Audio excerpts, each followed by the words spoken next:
All right, it's 4 o'clock. Let me call the meeting to order, please.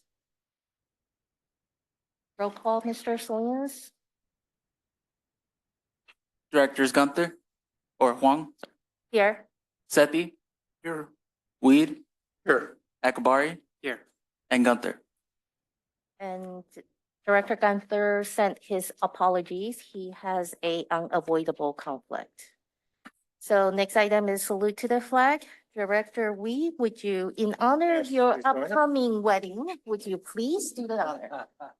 I pledge allegiance To the flag of the United States of America, to the republic which stands one nation under God, indivisible. with liberty and justice for all. And our sincere congratulations to you and Ms. Cole. With that, before item number 3, public comment, I believe General Manager has some housekeeping Yeah. statements. Thank you. I'd like to just make sure we're all understanding how to join and participate in the meeting, whether we're here in person or not. Good afternoon, everybody. On behalf of the ACWD Board of Directors, I'd like to welcome the public's participation in the special meeting of the ACWD Board. My name is Ed Stevenson, and I serve as the district's general manager. Members of the public may participate in this board meeting in person or remotely by either using the Zoom application or by telephone. Any member of the public participating in person may approach the speaker's podium at the appropriate time. For those participating remotely, note that the meeting agenda and all related materials are available on the district's website at acwd.org. You may reference the instructions at the top of the agenda for how to participate using the controls in the Zoom app or your dial pad if participating by telephone audio. This hybrid board meeting is being recorded and will be made available to the public for future viewing. And again, thanks for attending, and Vice President Huang, that completes my housekeeping remarks. Thank you. So next item is public comments on matters on this notice of special meeting. So do we have any members of the public that wish to direct the board to address the board on issues on this agenda? Actually, I know that we do not have any members of the public in the audience in person. How about online? No? Okay, then let's move on to item number 4, financial workshop. Okay, item 4, this is the headliner for this afternoon and evening. Our financial workshop for calendar year 2024. This is the second in a series of financial workshops scheduled for calendar year 2024. The first workshop was really focused on the district's budget. This workshop is the first of 3 scheduled workshops that will focus on the district's current and projected future financial status, water rates and charges, rate structures, including tiered rates for single-family residential customers, the allocation between fixed and variable charges, water shortage emergency stage rates that could be charged during a water shortage emergency, such as a drought, and the use of the property tax roll for billing the service charge, collecting on delinquent accounts, and other customer service policies. So we've got a whole lineup of lots of very interesting topics over these next several workshops. We've tried to pace ourselves and collect the needed feedback and information from the board and from the public during this series. So we're looking for feedback from the board, your reactions to what you're seeing and hearing, guidance from the board in terms of how we'll format the upcoming workshops and the information that we'll provide. And of course, we're very much interested in the same kind of feedback from the public as well. So with that, I believe at this point, I will turn it over to our Director of Finance Administration, Mr. Wunderlich. Thank you, Mr. Stevenson. Good afternoon, members of the board, staff, and public. Go ahead and advance to the second slide. As Mr. Stevenson mentioned, we have a lot to cover. We're going to basically, today we'll be just introducing what we're planning to do over this series of workshops. We'll review our preliminary financial results from last fiscal year, as well as kind of what's changed since budget adoption. We'll talk about our some financial trends, as well as the results of an updated water rate survey. And then we'll, kind of the meat of it, where I expect we'll spend a lot of the time this evening is discussing various financial planning scenarios and seeing what the board's interest is as it relates to these different options. And then lastly, we'll be reviewing kind of what it would mean if the board wanted to consider an alternative structure for single-family residential customers and have tiered rates. We also, as staff, Mr. Stevenson and myself were able to meet with Director Gunther earlier in the week before he left, and he did authorize us to share his feedback with his colleagues on the board, which we are allowed to do during an open public meeting. And so as part of the board deliberation on some of these different topics, we'll be able to, kind of share what we heard from Director Gunther. All right, next steps. One more. Okay, so really when it comes to rate setting, things really get started with adopting the budget because that's the baseline of our long-range financial projections. And so we do identify the budget-related activities up here as a part of the schedule, but where we're at tonight is what's in bold for July 18th of 2024. We also have workshops planned for August 22nd. And August 22nd, we will discuss some customer service and kind of property tax billing issues that we know are of interest to the board, as well as the appropriate split between fixed and variable revenues and options for drought surcharges. So they're on the books in case we enter another drought in the next 2 years. Hopefully they won't be needed, but so they're on the books. And so any thoughts or feedback you have related to those items, we do request that you hold on to that for the August 22nd workshop so we can try to get through the material planned for this evening. And then we have a third workshop planned for September where we can follow up on any feedback received today or in August, as well as develop kind of the final options, more refined final options for the board to consider, and then to hopefully our desire as staff would be to get feedback from the board September 26th that will allow us to prepare the final proposal and all of the necessary kind of studies and documentation to support that to be presented in December, where the board would consider authorizing a Proposition 218 notice, and then this whole process would culminate at the regular board meeting in February of next year. All right, next slide. And so what we're really looking for this evening is board guidance on our financial planning scenarios and kind of rate setting options, as well as the tiered rate structure. Again, we're not necessarily making like specific recommendations on these items at this point. This is really about trying to inform the board and receive feedback on these key issues. All right, next slide. And I will now turn it over to Sydney Elm, our financial analysis supervisor, to walk us through our current financial status. And as Mr. Prepares his remarks, I just want to let the board know that we do have a member of the public that's joined us, Ken Nishimura. Thanks, Sydney. All right, thank you, Mr. Wonderlich. Good afternoon, members of the board and members of the public and staff. My name is Sydney Elm. I'm the financial analysis supervisor. As you heard Mr. Wonderlich mention, we'll be reviewing the year-end actuals for the fiscal year end 23-24 that has just ended. We will look at or review the assumptions included in the adopted mid-cycle budget. We will also review the new assumptions that are included in the baseline after budget adoption. And then we'll look at some key metrics from the financial planning model. And after that, we'll look at trends and the survey for this part of the presentation. So fiscal year 23-24 had ended. Here's the final result. Really just focusing on the general fund. So the ending cash balance for the general fund at the end of the fiscal year that just ended is $1.2 million lower than the year-end estimate that was part of the mid-cycle budget.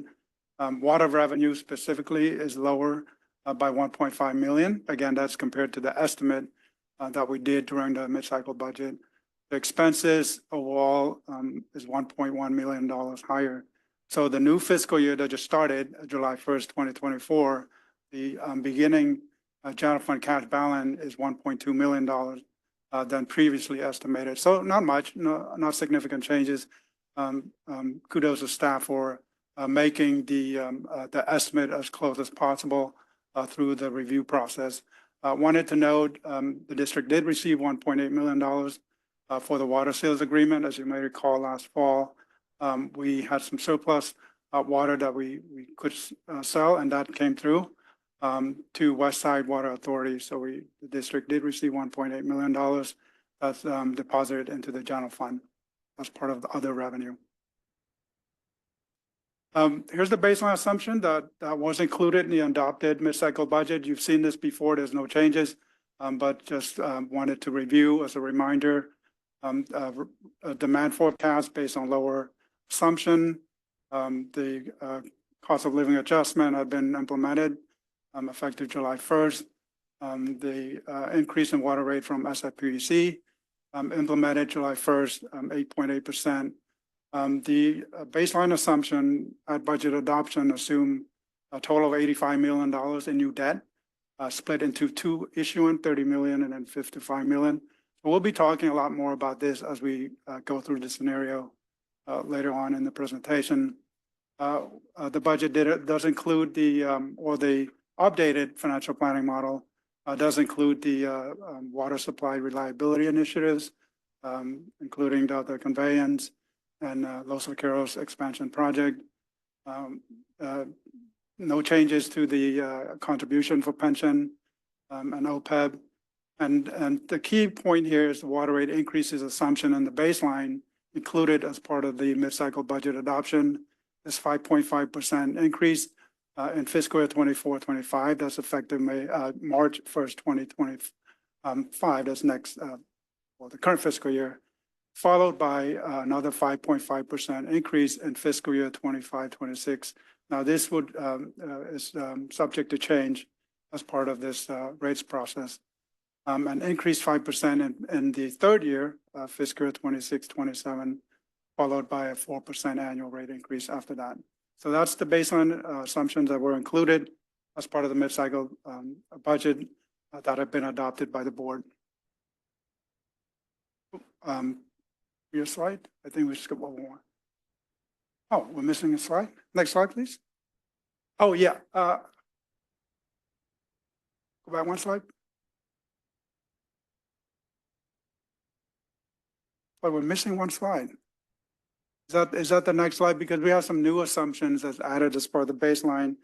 Maybe that is included in the later slide. Okay, that's the next slide. Thank you, J.O. Appreciate it. Okay, so now we want to look at, again, the general fund ending balances at budget adoption. Notice at budget adoption, the planning horizon goes through fiscal year 29. So at budget adoption, the ending cash balance for the general fund is 0.6 million below the reserve target.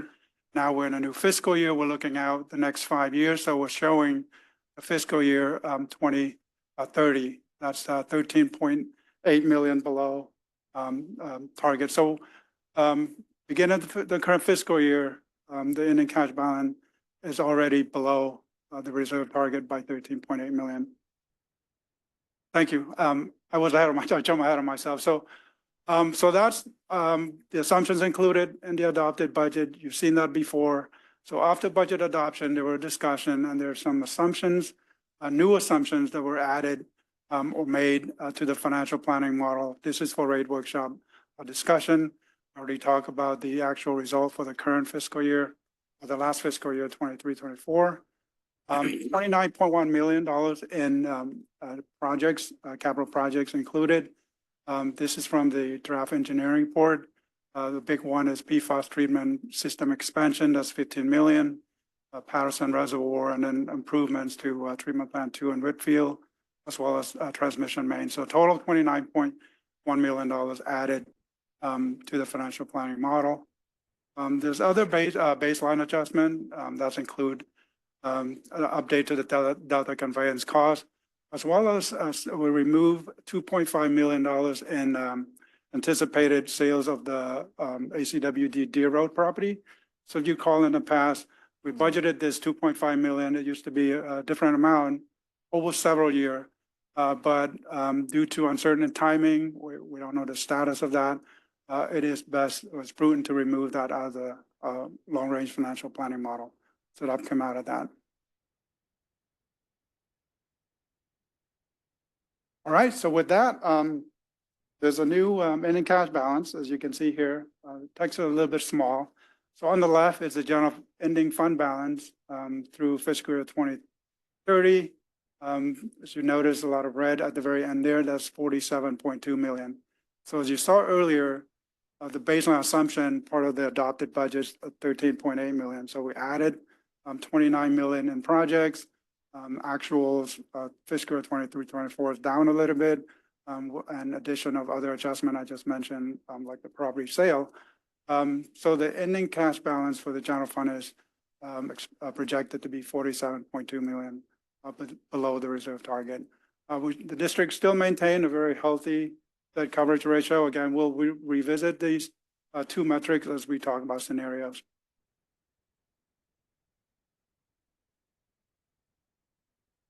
These other two slides, really just stressing, comparing operating revenues to operating expenses.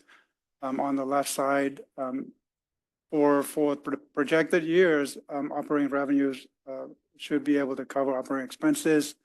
On the right-hand side, that's comparing rate and charge revenue to revenue requirement. So the district, again, does rely on other funding sources, including property tax, and last fiscal year, the district utilized the accumulated reserve to fund capital projects. Projected bill demand, there's no changes to this from the budget adoption. The only change is that we updated the actual bill demand for fiscal year 23-24 at 32.07 MGD. So the year-end close, we know what the bill demand was for the last fiscal year. In the out year, it's 34.2 or 34.3 MGD in long-term projection. We could come back and revisit this at the end of the summer, so maybe in the fall we'll look at this again. On the right-hand side, that's our capital improvement program over the planning horizon through fiscal 2030. That includes that issuance, as I mentioned, 85 million to fund capital projects, 2 issuances there. The PAYGO, the green bar, that's the PAYGO general fund, CIP total of a little bit over $270 million. And again, we'll take a look at this later when it comes to financial planning scenario. Okay, I will pause there for a minute before I turn this over to Mr. Burge to see if you have any questions for this part of the presentation. Questions or comments from the board? No. Director Weed?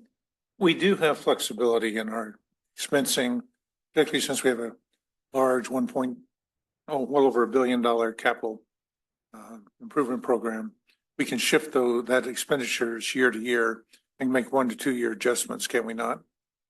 As it unfolds, we have 7, 8 years here that in your planning horizon, but we have flexibility in our major capital projects on the timeline. We're not tied to any particular constraint.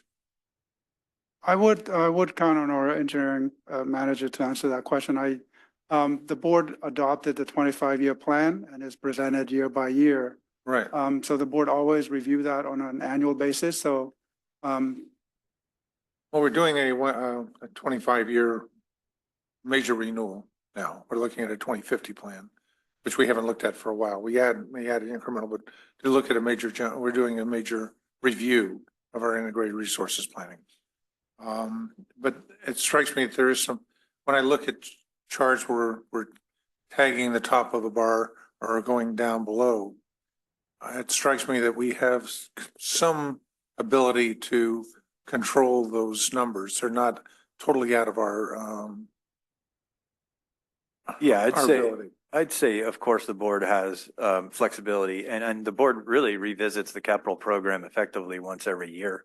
It is a 2-year cycle that we renew the 25-year CIP, and as you point out, we've got other major sort of planning exercises happening right now too. So we know that planning will change over time. We do need to make certain assumptions, though, when it comes to planning for revenues and rates and so forth. So that's what's being reflected here. You'll also note that, in fact, staff will be talking about some of the thinking staff has done about things like major project deferrals. Should the board want to sort of bake those into assumptions related to water rates as part of this process in terms of guidance to staff. So we have thought about some of that, and we'll share some of that thinking shortly.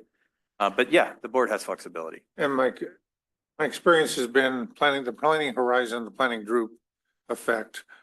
Things become far more speculative as we go out for a few years. But the fact that we're well covered for the next two is a very positive position to be in. Thank you, Director Reed.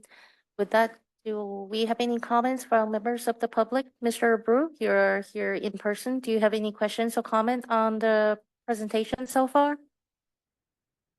Seeing none, I believe we have one members of the public online. Mr. Nishimura, do you have any questions or comments? I am not seeing a hand, so thank you, Mr. Holm. All right, thank you. I'll turn it over to Mr. Birch. All right, so just a couple of quick updates on some of our financial trends. First, we'll start with water revenues. So these are our preliminary numbers for fiscal year end 24, as well as numbers going back to fiscal year end 13. As you can see in the first half of this graph, there's a little bit of growth, but over the last 4 or 5 years, as we have raised rates, the amount of water revenues that we have continued to collect has stayed relatively flat, and up until or including this year when our preliminary numbers show a slight drop. Next slide, please. Compare that to the general fund revenues, which tell a very similar story, largely flat over the last 4 to 5 years, a slight drop this year. As you see, the red line is the budgeted number, the blue line is the actuals. And then next slide. And then finally, our general fund balance. So what you see here is that this is the first year that our general fund balance actuals have dropped below budgeted. So there's a little bit more of a gap there following the other dips in anticipated revenue, as well as some unanticipated expenses. And then Mr. Curran, if there's no questions on these 3 slides, Mr. Curran, I'll turn it over. Question or comments from the board? Nope, hearing none. Mr. Brew? Mr. Nishimura? Hearing none? Okay, thank you very much.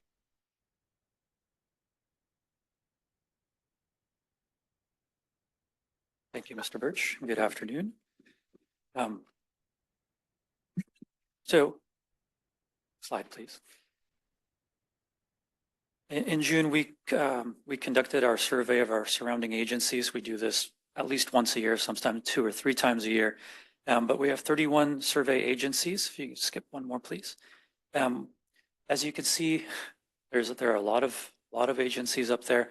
The data you see is ranked by total bill and broken out by the service and commodity charges. The service charge portion is the dark portion of the line of the bar, and then the lighter portion is the commodity portion of the line.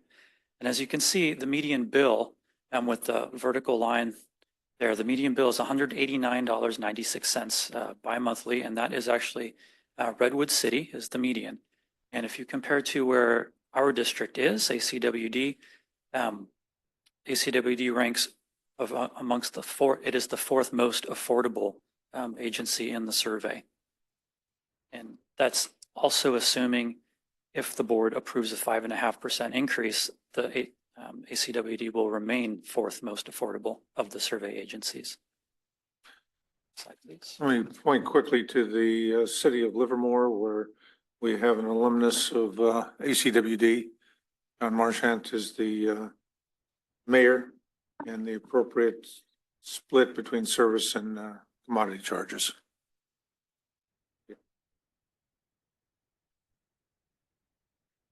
So this next slide provides a history of ACWD increases over the last 10 years.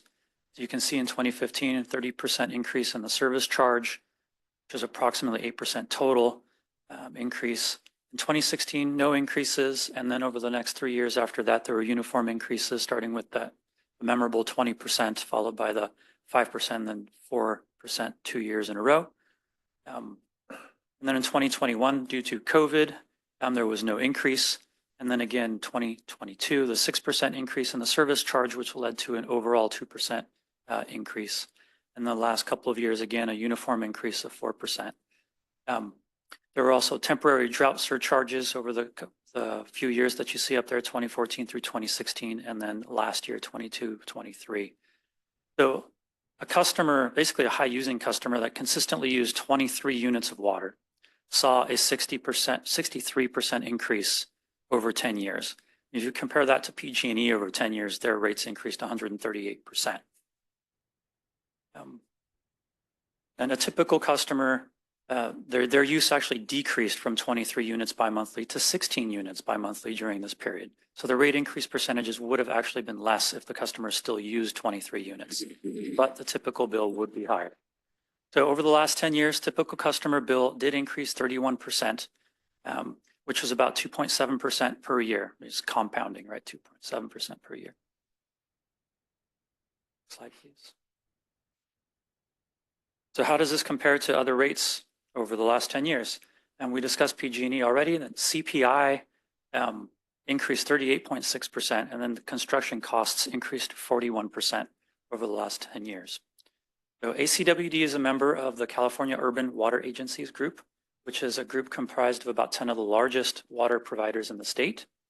And the rate increases amongst the CUA agencies have ranged from between 50% and 200% over the past 10 years. So on average, they're expecting increases of 6% per year over the next 10 years. So how does this compare with our other Bay Area water providers? Well, following the 20% increase in 2017, the district was 15th lowest, so about halfway in the surveyed agencies. And then but right before the 20% increase, the district was the 5th lowest, so the 5th most affordable. In the baseline scenario, the proposal of 5.5% increase for 2025 would put and yet keep the district as the 4th most affordable agency of the 31 surveyed agencies. All right, so before we moving on, I know I have a comment. Do we have director's comments or questions for staff on the presentation so far? No. Nothing. Mr. Abreu, do you have any questions or comments for us?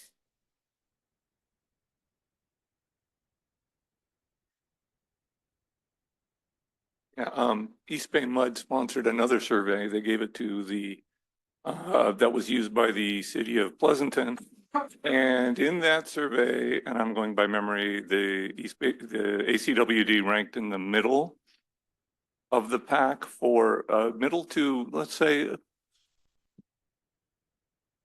60th percentile, counting with 0th being the most expensive and 100th being the cheapest.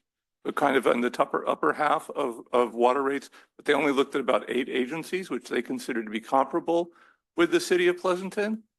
And what's missing from all this and what was present in the East Bay Mud survey was that they considered 2 classes of user, a small user and a big user. And from that, you can calculate what their volume discounts are for small users, for the little household things. And from that, you find that Pleasanton had even though they're charging cheap, they have a huge tiered rate going on where they charge more, where they charge less for where they charge more for large customers. East Bay Mud is doing that, charging huge amounts for large customers.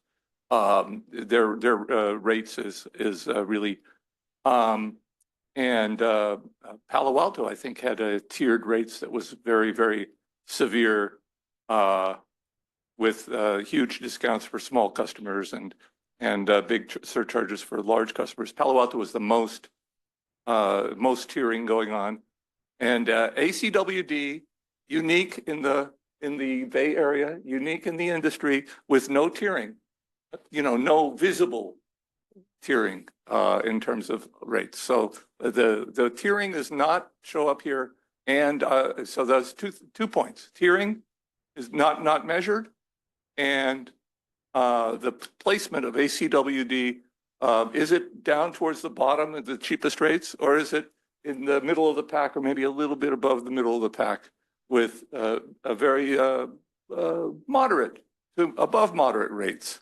as East Bay Mud perceives. Thanks.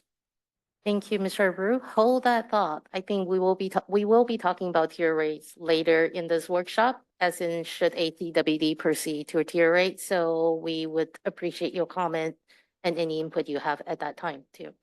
So with that, I believe we have one hand up online. Mr. Nishimura?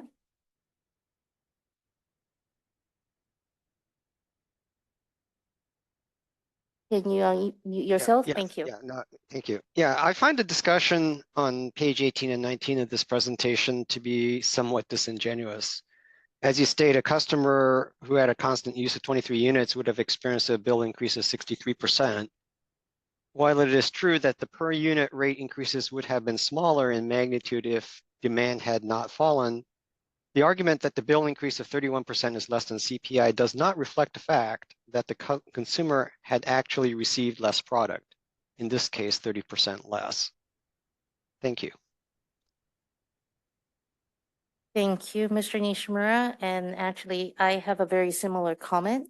When CPI is calculated throughout the year, you don't assume people will eat less in your basket of goods, right? I'm sorry, can you repeat that last, So like, I part of think your question? your comparison is not quite fair on slide 19. It's very similar to Mr. Nishimura's comment, because when CPI is calculated, you have the same basket of goods throughout the year, right? But when you're comparing the 31% increase in bills, we're actually assuming people are using less water. So the comparison is just not quite fair. I must say, besides this comparison that I am just nitpicky, our rates, according to comparison chart, even with the proposed increase, is still very reasonable. So this is more of a, if you want to do a comparison, do an apple and apple comparison, please, next time. So that's a request. Yeah, so I did think about that as we were putting this together. And I think, where I kind of landed on this still being appropriate, although not perfect, is that most of what we have to buy as an agency to provide service does not go up and down based on how much water we produce. Certainly not one for one, right? Something like 80% of our cost inputs are fixed. So we have limited control over that, right? And so we can't, if our demand goes down 30%, our costs don't just go down 30%. And so the basket of what we're buying stays the same. And really what we're trying to establish with these couple of slides are that costs are going up, our cost inputs are going up, and we're not immune from the things that are affecting everybody else out there, every other water provider. And I think that would be a great idea. I don't want to drag this on, but perhaps next time, instead of saying the typical bill, if you compare the CPI to the cost of actually produce and deliver a unit of water, that may be a little bit different in my head.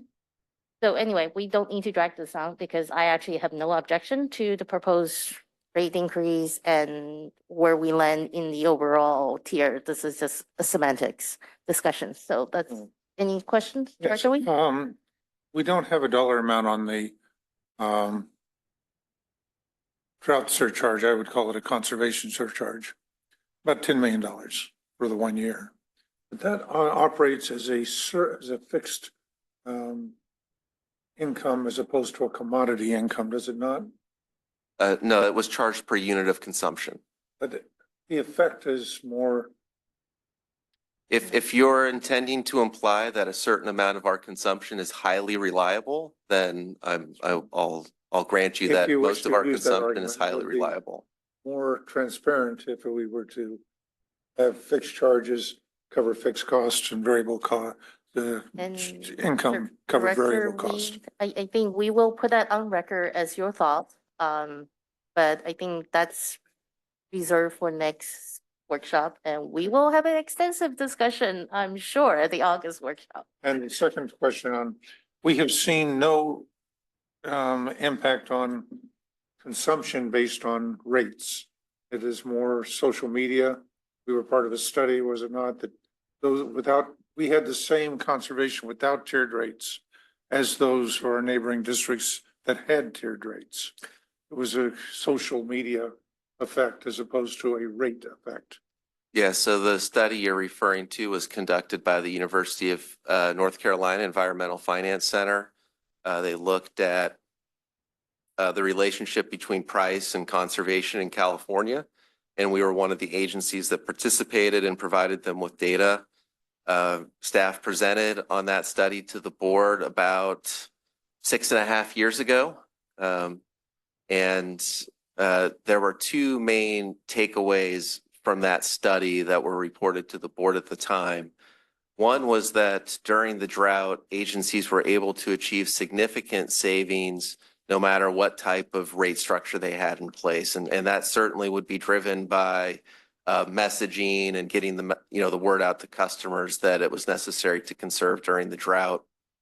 One of the other takeaways, though, from that was that agencies with a higher price signal had lower per capita water use before the drought. And so while I wouldn't expect a price increase to lead to some immediate substantial change in behavior purely for financial reasons, I think what the study also showed is that over time, a price signal will have some measure of effect on consumption.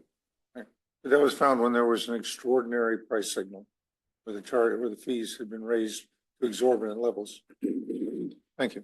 Thank you, Director Wee. Mr.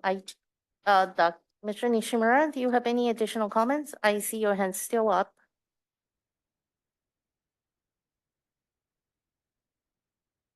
All right, thank you. Then, thank you, Mr. Corrin.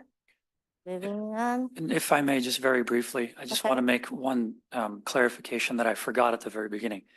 The water bill comparison is based on an average user, typical user customer within the ACWD Right. territory, which is 16 units, right, bi-monthly. So all we do is calculate the service charges and then the consumption charges of each of our survey agencies, what a typical customer would pay using 16 units. And with that, the district is fourth most affordable. Thank you. Thank you.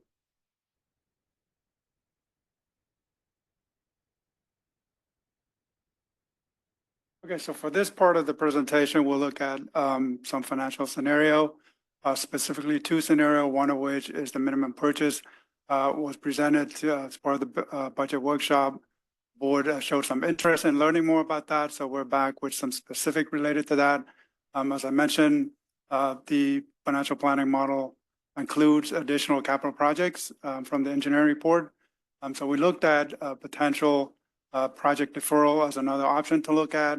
And then we'll look at the ending cash balance as a result of each of those or a combination of those scenario. So with that, I'll turn it over to Ms. Ipakunta to review with you the first scenario.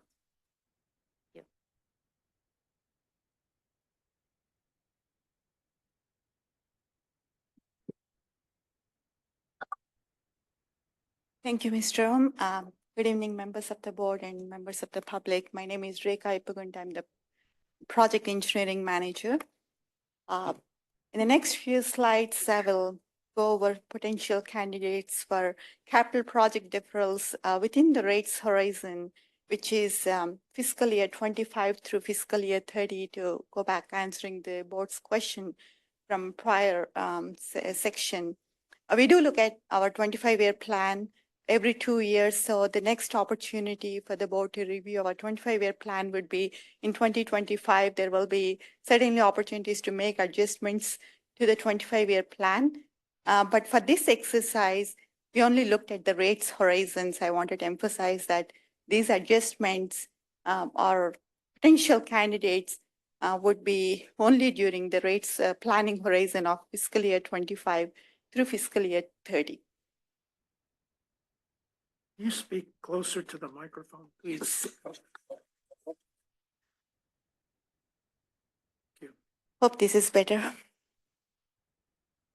So before I go into the specifics of capital project deferrals that are proposed as part of this slide, I would like to provide a quick context or background to the process that we have utilized to come up with these potential deferrals. So we have analyzed the CIP to identify deferrals while minimizing impact to the future reliability of our infrastructure. So two important points to consider are, one, we have excluded projects critical for reliability, safety, and regulatory compliance. For example, we excluded projects such as seismic improvements to our reservoirs. Those are especially under Division of Safety of Dams jurisdiction. And then the second point that I wanted to make is we have also prioritized projects as part of this deferral package that have not started. And the reason is we wanted to minimize impact to resource disruptions. And also there are some projects that are potentially identified for grant funding. And I would also want to make a note that ramping up requires sustained effort to achieve momentum on the program, which is the path we have taken over the last 5 years. Similarly, ramping down the program or transitioning to a reduced investments will also take some time to realize the expected outcome. So with that, I'd like to go over the two potential projects that we are proposing as part of the capital project deferral scenario 1. The first project is the Main Boulevard Phase 1 main renewal project. This project replaces 1.6 miles of asbestos cement pipe from water treatment plant 2 to Hunter Lane. This pipeline risk score is in the range of 95th percentile. And this is a critical transmission main for distributing water to south, especially to Zone 3 in City of Fremont. Another project that we have identified as part of this package is also a main renewal project. And this is on Osgood for a total cost of $14.2 million. This project will renew about 2.2 miles of 20-inch pipeline. And this is in the 99th percentile on our main renewal program ranking. So this also includes pipeline to the Middlefield Reservoir. So this is a critical project from the perspective of seismic planning, because this is in very close proximity to Hayward Fault. And also this pipeline provides inlet outlet to the Middlefield Reservoir. Question, are you suggesting in this scenario that both of these projects are deferred into the next decade? Yes, these are proposed to be deferred outside of the rates horizon, which is 2030. So these projects will be pushed beyond 2030. So next slide, please. I just wanted to point out, as you noticed, that both projects are related to the main renewal program. I wanted to take an opportunity to give a quick update on the main renewal plan. Staff is currently conducting a comprehensive main renewal plan update. This is a detailed review to assess the risk prioritization, allocation of resources, and budget. The main objective of this main renewal plan update is to make wise and informed decisions related to prioritization of our investments in an efficient way in the most critical areas.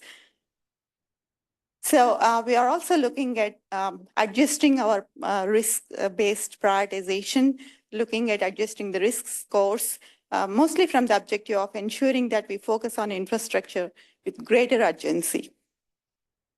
As we complete the comprehensive main renewal plan update, we plan to incorporate the findings from the final plan into the future capital improvement program updates. And this is to ensure that we have allocated funding for taking forward the identified replacements and renewals. Quick comment, particularly on Osgood, the development density is incredibly unpredictable with the city of Fremont. The proposed BART station, which may or may not come in, but they're assuming it will, and allowing incredible densities, particularly affordable housing, with limited parking in those units. So trying to project what to put in becomes a real challenge. That is absolutely true. When we go through the project evaluation and assessment, that was certainly something that we considered. But the project was ranked at the highest, which is currently in the 99th percentile. That was not purely for the reason of new development. That's also based on the existing condition of the pipeline. But as we look at the consequence of failure, which is also a criteria as part of our main renewal program, we considered future development also as a criteria for consequence of failure. But the project is not proposed purely for future development. It's also based on the existing condition of the main. It's also incredibly close to the Hayward Fault, paralleling.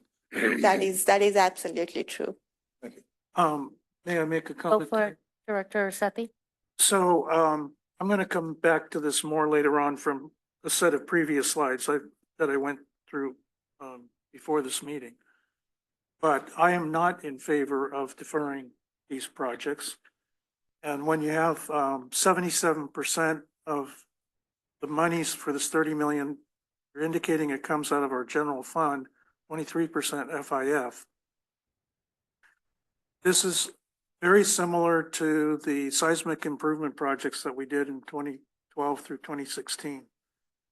And it is my preference, and I believe it's the best business practice for the district to go out for bond funding, these type of projects.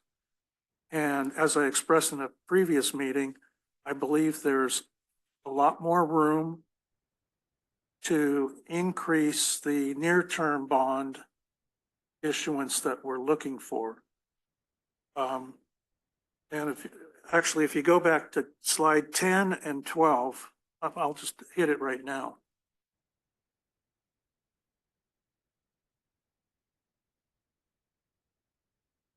So you don't need to burn down our cash balances. That's one of my points, right? With at least 20 million of that 30 million coming out of our general fund. And you see the spike in our debt coverage ratio in FY26, and we're indicating we would go out for one bond within the next year, fiscal year 25. And so I do not like seeing that spike in the debt coverage ratio in 26. I would rather that and then it's increasing in those later years when we need to complete these projects that are critical to the district system. Like Director Weed said, Osgood Road is running parallel to the Hayward Fault in many regards. So I would try to flatten that debt coverage curve without a spike in the middle, bottom it out at the end, and still keep things at around 400% or close to that. And we're still double our target, and we're 4 times or 3.5 times the industry average, which is down like 1.4. And you have agencies like San Francisco that are down at 1-to-1 almost. So I think there's a lot of room to play with here. These are projects that benefit our community over generations. And so it's a generational investment, in my opinion, when you're working on these big seismic improvement projects that safeguard our community. So, and at the same time, if we go out for debt, I think there's room to play with on our rate increases over the near term too. So we'll come back to the slide that you're on right now, but I want to express that opinion. I'm supportive of not deferring these projects. Thank you, Director Sethy. And yeah, we will make a note that we'll look at the spike in 2026 and try to adjust that spike by making certain adjustments in the next CIP update. But I do want to make a note that a couple of projects that are contributing to that spike. One is a project that we are waiting for grant decision, and we propose that in that year with the hope that we'll have a grant decision to move forward with the project. That's a large, but we'll make those adjustments. But let me make myself clear here. we're talking about these projects in 27 through 31, both projects. That's where the debt coverage ratio is trailing upward when it doesn't need to trail upward. We need to go out for more debt. Okay, point noted. And can we go back to the slide 23? Yes, in line with Director's comments, I do want to emphasize there are implications to different capital projects, especially this is at a programmatic level on the main renewal projects. We will not achieve the planned main renewal ramp-up rate during this rates horizon. And the second thing I wanted to highlight is differing could mean more frequent disruptions and higher repair costs eventually. And this may also create a larger financial burden in the future, considering the impact of inflation and other expenditures on the capital. So considering these factors, I wanted to make sure all these implications are placed on the table to make this decision related to rate setting scenario number 1 related to capital project deferrals. And with that, I will turn it over to Ms. Kelsey Shiro. Just a quick follow on Director Sethy's comments. The Osgood Road should be looked at as a seismic safety issue rather than leaks and deterioration. Second, with the city now authorizing up to 126 units per acre, imagine Osgood lined with that level of development and density. And the capacity requirements, you may be, hopefully you don't have to go in and add yet another pipeline. It's less expensive to make it a larger diameter. So I encourage you to look into those. Thank you. Any other questions or comments from the directors? No? Mr. Brew, any question or comments on the presentation so far? I was wrong about the East Bay mud. The ACWD is looking pretty reasonably cheap on the comparative list. So that's correct. But not on the tiering, of course. And then the idea of the capital expenditures from year to year, and then you have flexibility. I say no, there's no flexibility. Your only flexibility is, do I replace this thing or that thing or that thing? Because they're not, this agency doesn't just pay for this or that or the other thing, or maybe one year says, oh, I don't want to buy anything. I don't want to replace anything, do any capital work. You have all these people sitting around that cost a lot of money that are trained to go and do this stuff. And if you don't put them to work doing this stuff, then you're wasting your workforce. You're stuck. You have to, if you hired all these people, you have to use them. That's how it works. And then as far as bond financing, the way this district works, you would probably borrow some money in the bond market, but you only probably would borrow less than an average water company does, because you guys don't like to be on the conservative side. So maybe you wouldn't go all in on the bonds, but there's nothing wrong with bond financing. Thank you. Do we have any questions or comments online? If so, please raise your hand. Seeing none, thank you, Ms. Epagunda. Thank you.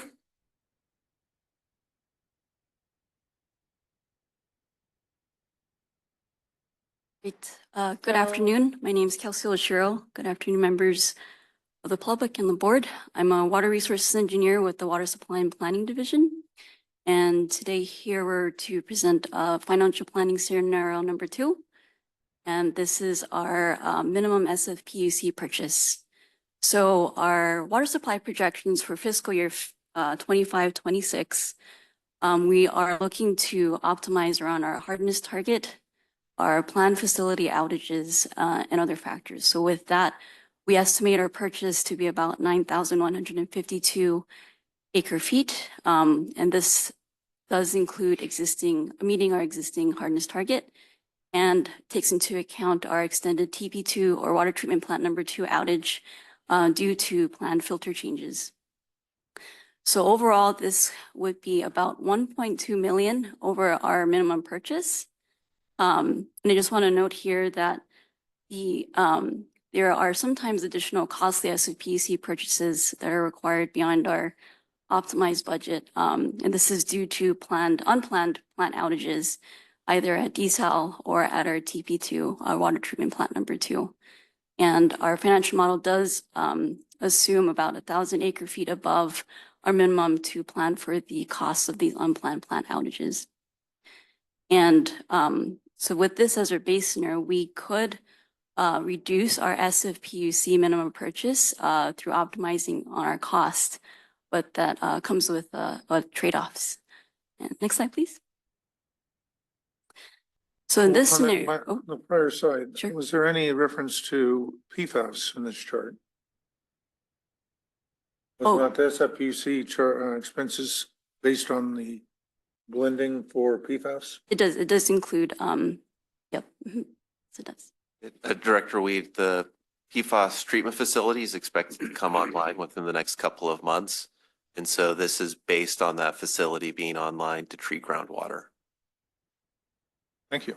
Could you remind us what our minimum purchase obligation is from San Francisco? So we put this in perspective. Oh, yes, thank you. For our contract for our minimum purchase, it is just short of 8,600 acre feet. 8,600? Yes, acre feet. Mhm. Yep.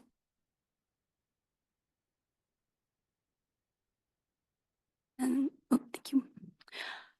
So in this scenario, we did look at if we increased our peak blending hardness target to 205 milligrams per liter ppm. Our modeling results did estimate that we would average about 190 milligrams per liter during our low demand season, which is about running through November through April. This saves about 900 acre feet of our SFPUC purchases for this fiscal year 25-26. And at our current rates, that would save us about 2 million annually. And I just want to note here that these savings could also be available to offset any additional or supplemental purchases that we might need during an unplanned outage as well.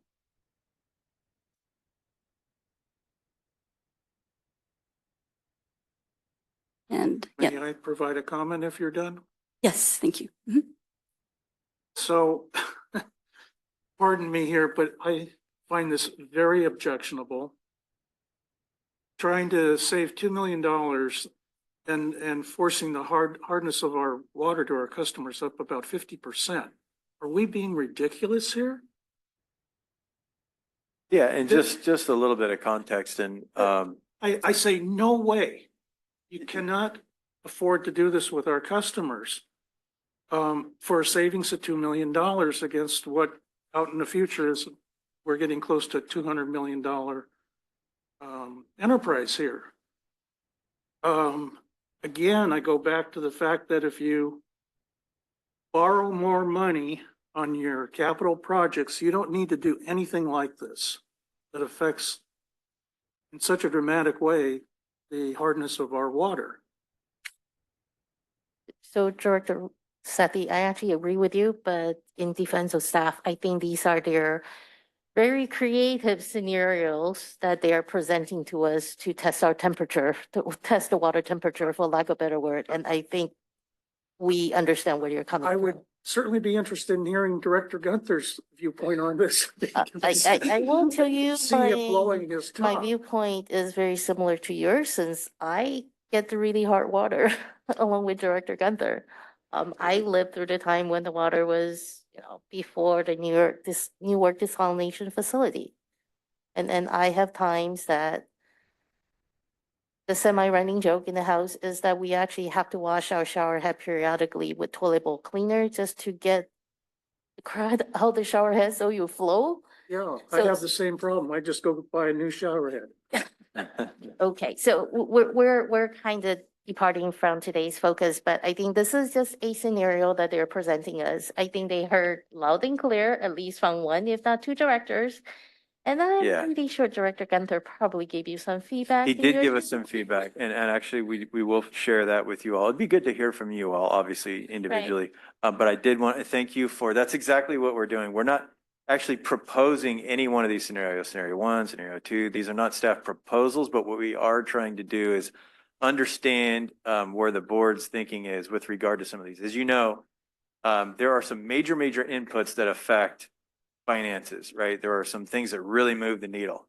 One of those is the capital program, right? You know that. One of those is how we fund our capital program in debt, as you point out, Director Sethy, and you'll see more about that coming up.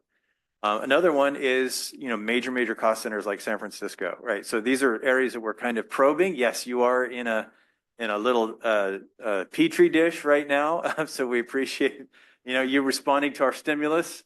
But this is how it'll help us sort through where your priorities are as we continue to move forward. Right, and if I may just, we received kind of some feedback with some concern about levels of cost increase going into the budget cycle. And so we did identify for the board some options. If you wanted to take chunks out of the budget, you can't do it with small little things on the edge. We would have to attack significant items of the budget. And at the time of the budget workshop, we heard very loud and clear from the board that you did not want to consider deferral of contributions toward our pension and OPEB liability. So that's not even presented here as a scenario. But we did hear from the board that we should come back with more information about the scenarios that are presented tonight, which was not an indication that anybody said they wanted to do any of that, but just let's bring it back within the context of overall rate setting and see where everybody's at. We did receive feedback from Director Gunther on both of these scenarios. And once we get through some more of the board deliberation, we'll be happy to share his feedback. These are averages.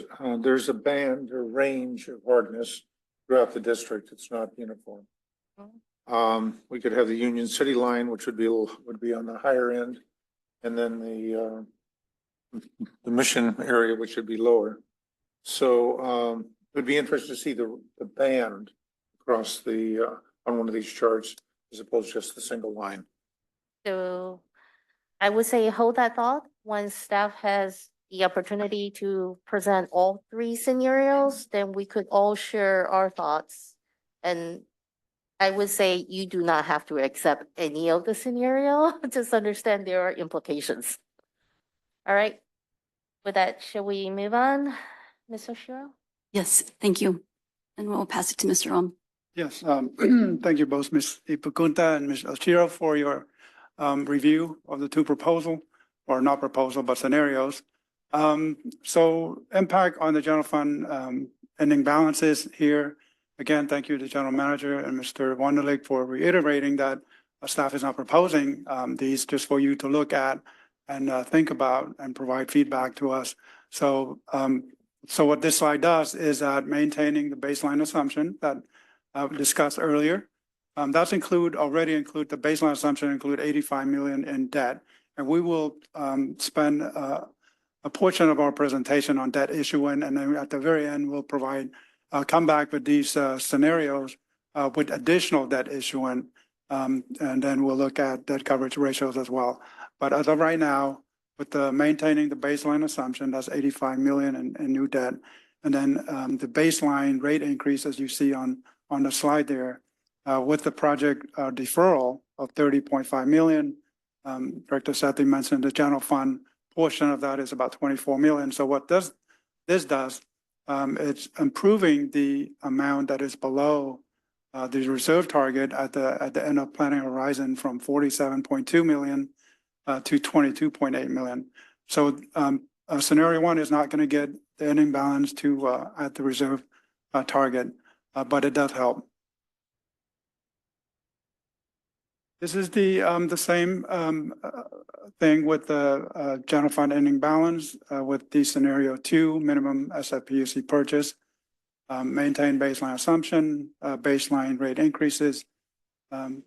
So with the $2 million in savings and operation maintenance costs that we just talked about earlier, So this will improve the amount below the reserve target from 47.2 million below to 33.8 million. So it's not doing as well as the scenario one. So again, it will not get us there. So with the third scenario is a combination of two. That's both project deferral and minimum SFE purchase, maintaining baseline assumption, baseline rate increase. This would improve the amount below the reserve target from 47.2 million again to 9.3. Even with this scenario, the ending balance is not at the reserve. It's still below. It's about 9.3 million below the reserve target. So that in this portion of the presentation, as I mentioned, we'll come back. We'll spend the next part of the presentation for our financial advisor to review debt financing. The director mentioned debt financing. So I'll come back and look at each of these scenarios with the baseline assumption, comparing the baseline rate increase versus default rate increase, and looking at the size of the debt and issuance for different issuances. Look at debt coverage ratio, maintaining 400%. So we'll come back and look at that at the end of the next part of the presentation. With that, do you have any question for just these three slides? So I am going to poll your feelings on the three scenarios. So I am pretty sure staff would really like to know how you feel. Director Sethy, I think we got you really dislike scenario number 1 and 2. So I assume that means scenario 3 is out also, right? Scenario 1 is deferring the capital project, which I think I heard an objection from you. Scenario 2 is to increase partners. And I believe I heard a strong objection from you also, correct? Yes, All right, and then that means scenario 3 is definitely out. yes. Director Weed. I'm trying to make a financial decision on something that's 6 years out. Being a deficit is problematic at best. The numbers, it's not something you target at this point. Our experience has been, we've had difficulty executing the entirety of our capital projects through engineering in a timely basis. Historically, has been a less than 100% execution of the engineering workload. So there again, we're within that error margin of error. So it's not necessary to make it a firm decision based on a $9.3 million delta 7 years from now. I'm in complete agreement. So it's healthy for the next few years, which is or 2 years, which is really our planning horizon from a budgetary standpoint. From a planning standpoint, I think there's some options we can look at, including debt financing and hopefully rate structure. Okay, Thank so I'm hearing is that Director Wee, you're not supporting any of the scenario right now, and you better study other options such as debt financing. We have Okay. time. All right, thank you. Director Akbari? I'm going to make 3 votes on that. So I'm definitely not in favor of any of the 3 scenarios. If I were to wear my customer hat looking at these slides, I would say, so my rates are going to increase, but my water quality is potentially going to go down, and we're not making necessary investments for the long-term goals that we have for our service area. So I don't necessarily see the benefits customer perspective to any of the scenarios that we've laid out. And just final comment, I think in the last budget meeting, I believe we talked about potentially deferring our advance funding payments. And we talked about, how the board has worked really hard to get us to where we are at a point where we can make those advance payments. And similarly with the main renewal program, we've worked really hard to get to a schedule that we're comfortable with. I think, like Director Sethy mentioned, about potentially going out for debt financing, that might be a better vehicle for us to still maintain the timeline that we want and meet those objectives that we've laid out, but in a way that will be less impactful to our customers. Well, I will agree with the rest of the directors that I actually do not like any of the scenarios. I will say thank you to staff. We are actually the one that asked you to look at increased hardness and the savings and all these and the other potential scenarios. So thank you for looking into it. I will say that I was on the fence regarding increased hardness, but once I see the potential saving in exchange to the increase in hardness for our customers, at this point that has flipped over to a no-go for me. But thank you for making the effort. So with that, I am going to ask if any of our members of the public has any questions or comments on these alternative scenarios. Mr. Abreu, do you have any thoughts that you would like to share with the board on the 3 scenarios?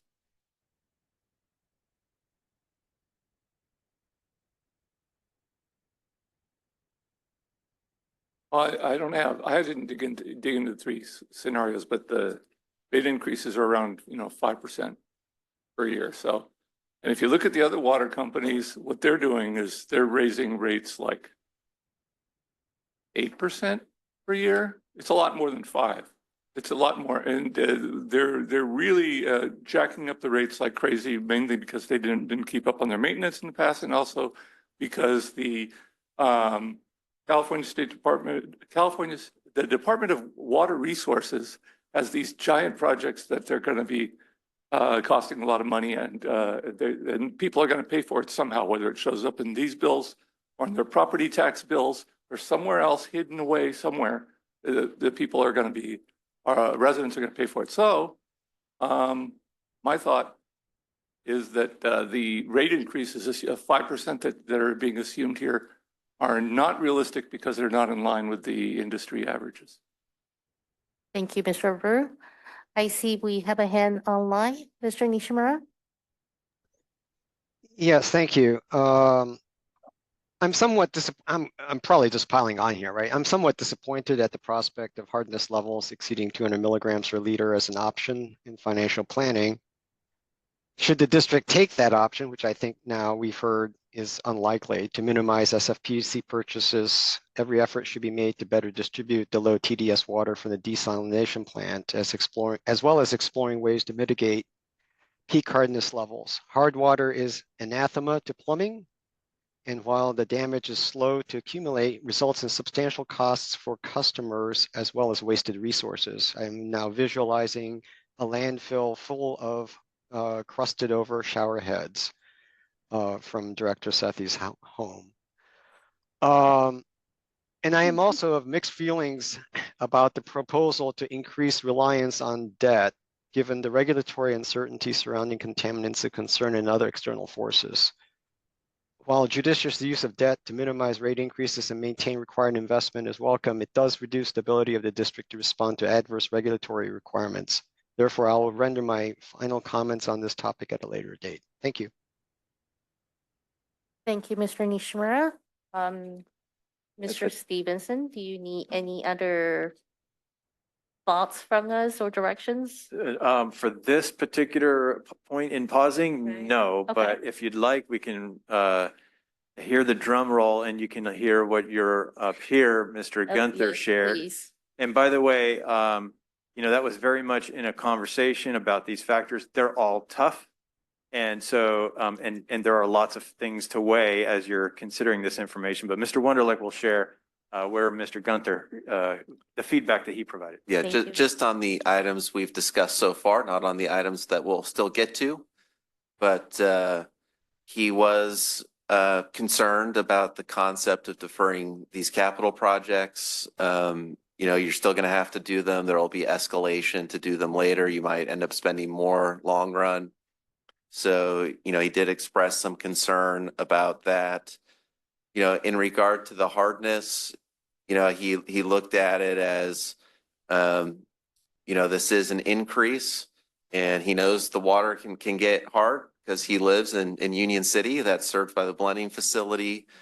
And it was certainly not something he was interested in doing, but something that he expressed openness to because he felt like many customers would appreciate a lower rate increase that could result. And so it definitely, I wouldn't describe him as like an advocate for increasing hardness, but he did express openness to that concept. I think we've heard pretty loud and clear that the board is not interested in looking at this. Again, it would have been an increase from 150 to 190 as kind of the target, because right now 150 is the target that goes up to 165 at times. And I'm also, based on the discussion, I'm assuming the board is not interested in looking at something between 150 and 190. I think what I heard is let's stay at 150. I think you're correctly. I would have been interested in looking at some lower hardness level, but even if, right, the scenario we're looking at is the saving is $2 million, right? If you lower the hardness target, the saving itself will decrease. Correct.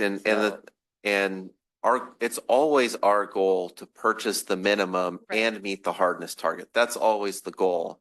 That's just not always feasible as plants go down for maintenance or go down for other reasons, or even if they're operating, if they're not able to operate at full capacity all the time.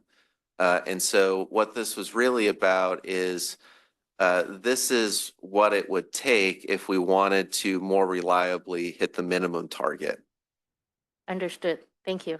I'll just pitch in that Contra Costa Water District gets almost all its water out of the Delta, and their board principles lay out that they do not want more than 100 TDS in their water supply delivered to customers. That's how hard they are on hardness. Thank you.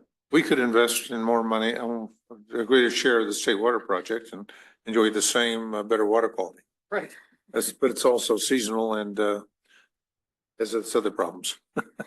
On that happy note, Mr. Huang, I believe you're the next one up. Sure, great conversation, good point in the transition to our next presentation.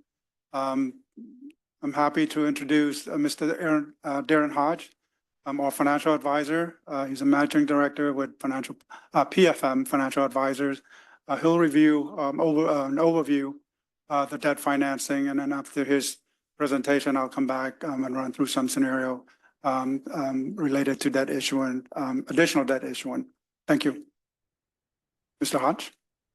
Thank you very much and good evening. Thank you for allowing me to speak tonight. If we can turn to slide 32, what I'd like to begin with tonight in this discussion is really kind of starting from the ground and building up from there related to the issuance of debt. So if we can turn to the next slide, next slide after this.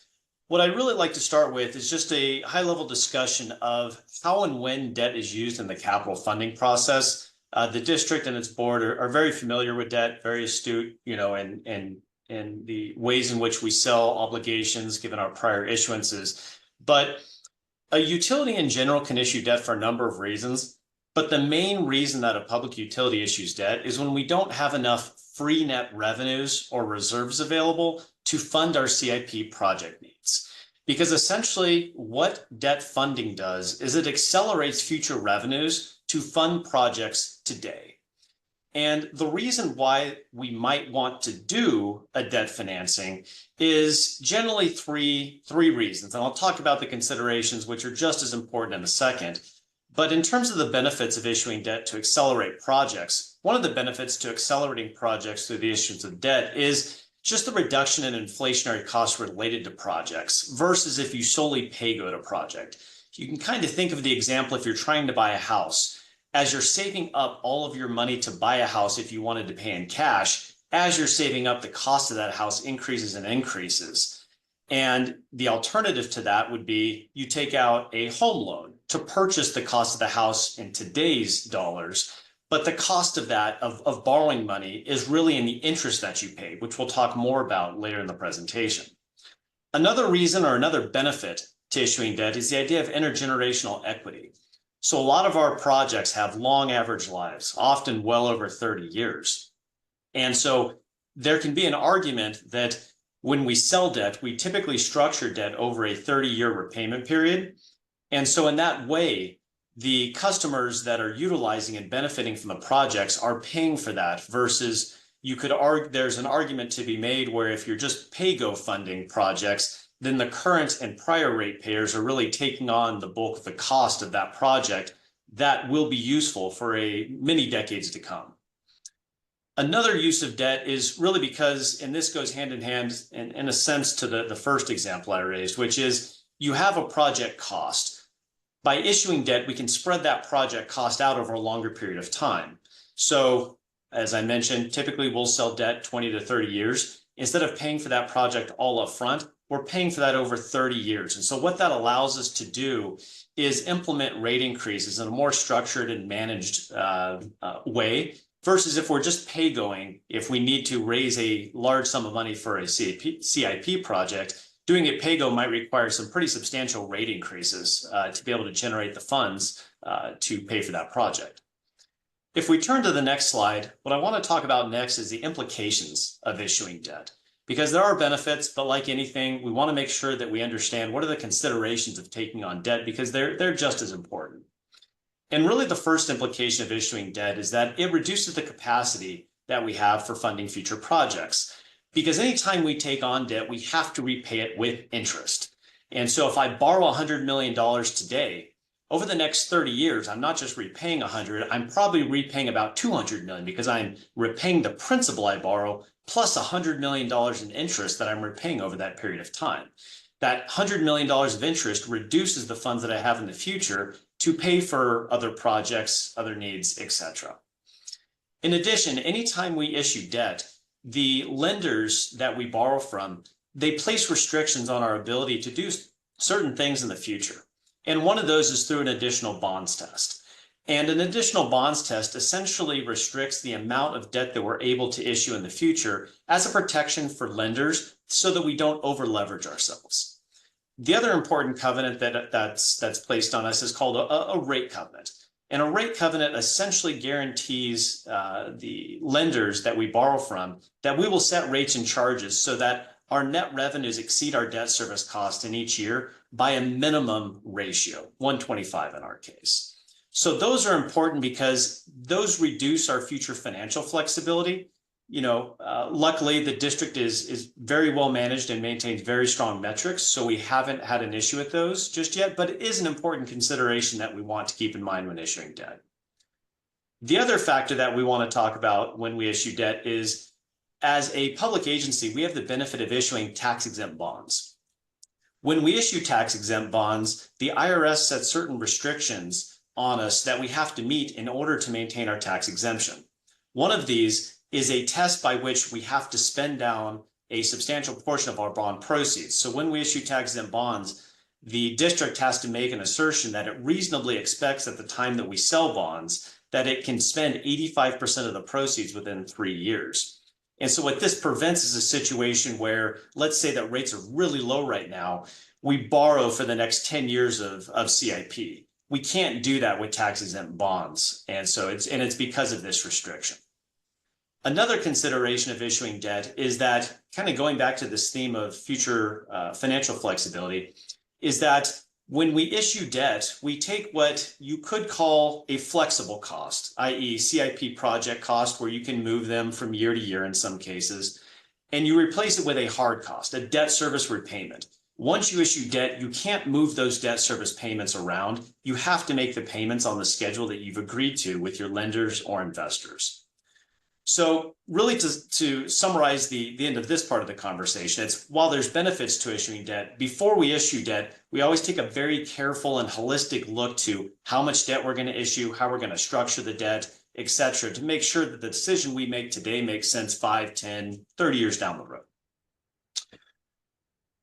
So now I want to turn to credit ratings and just talk a little bit about credit ratings on slide 35. And before I go on, Jonathan, what's your preference? Should I proceed through the presentation or pause for questions?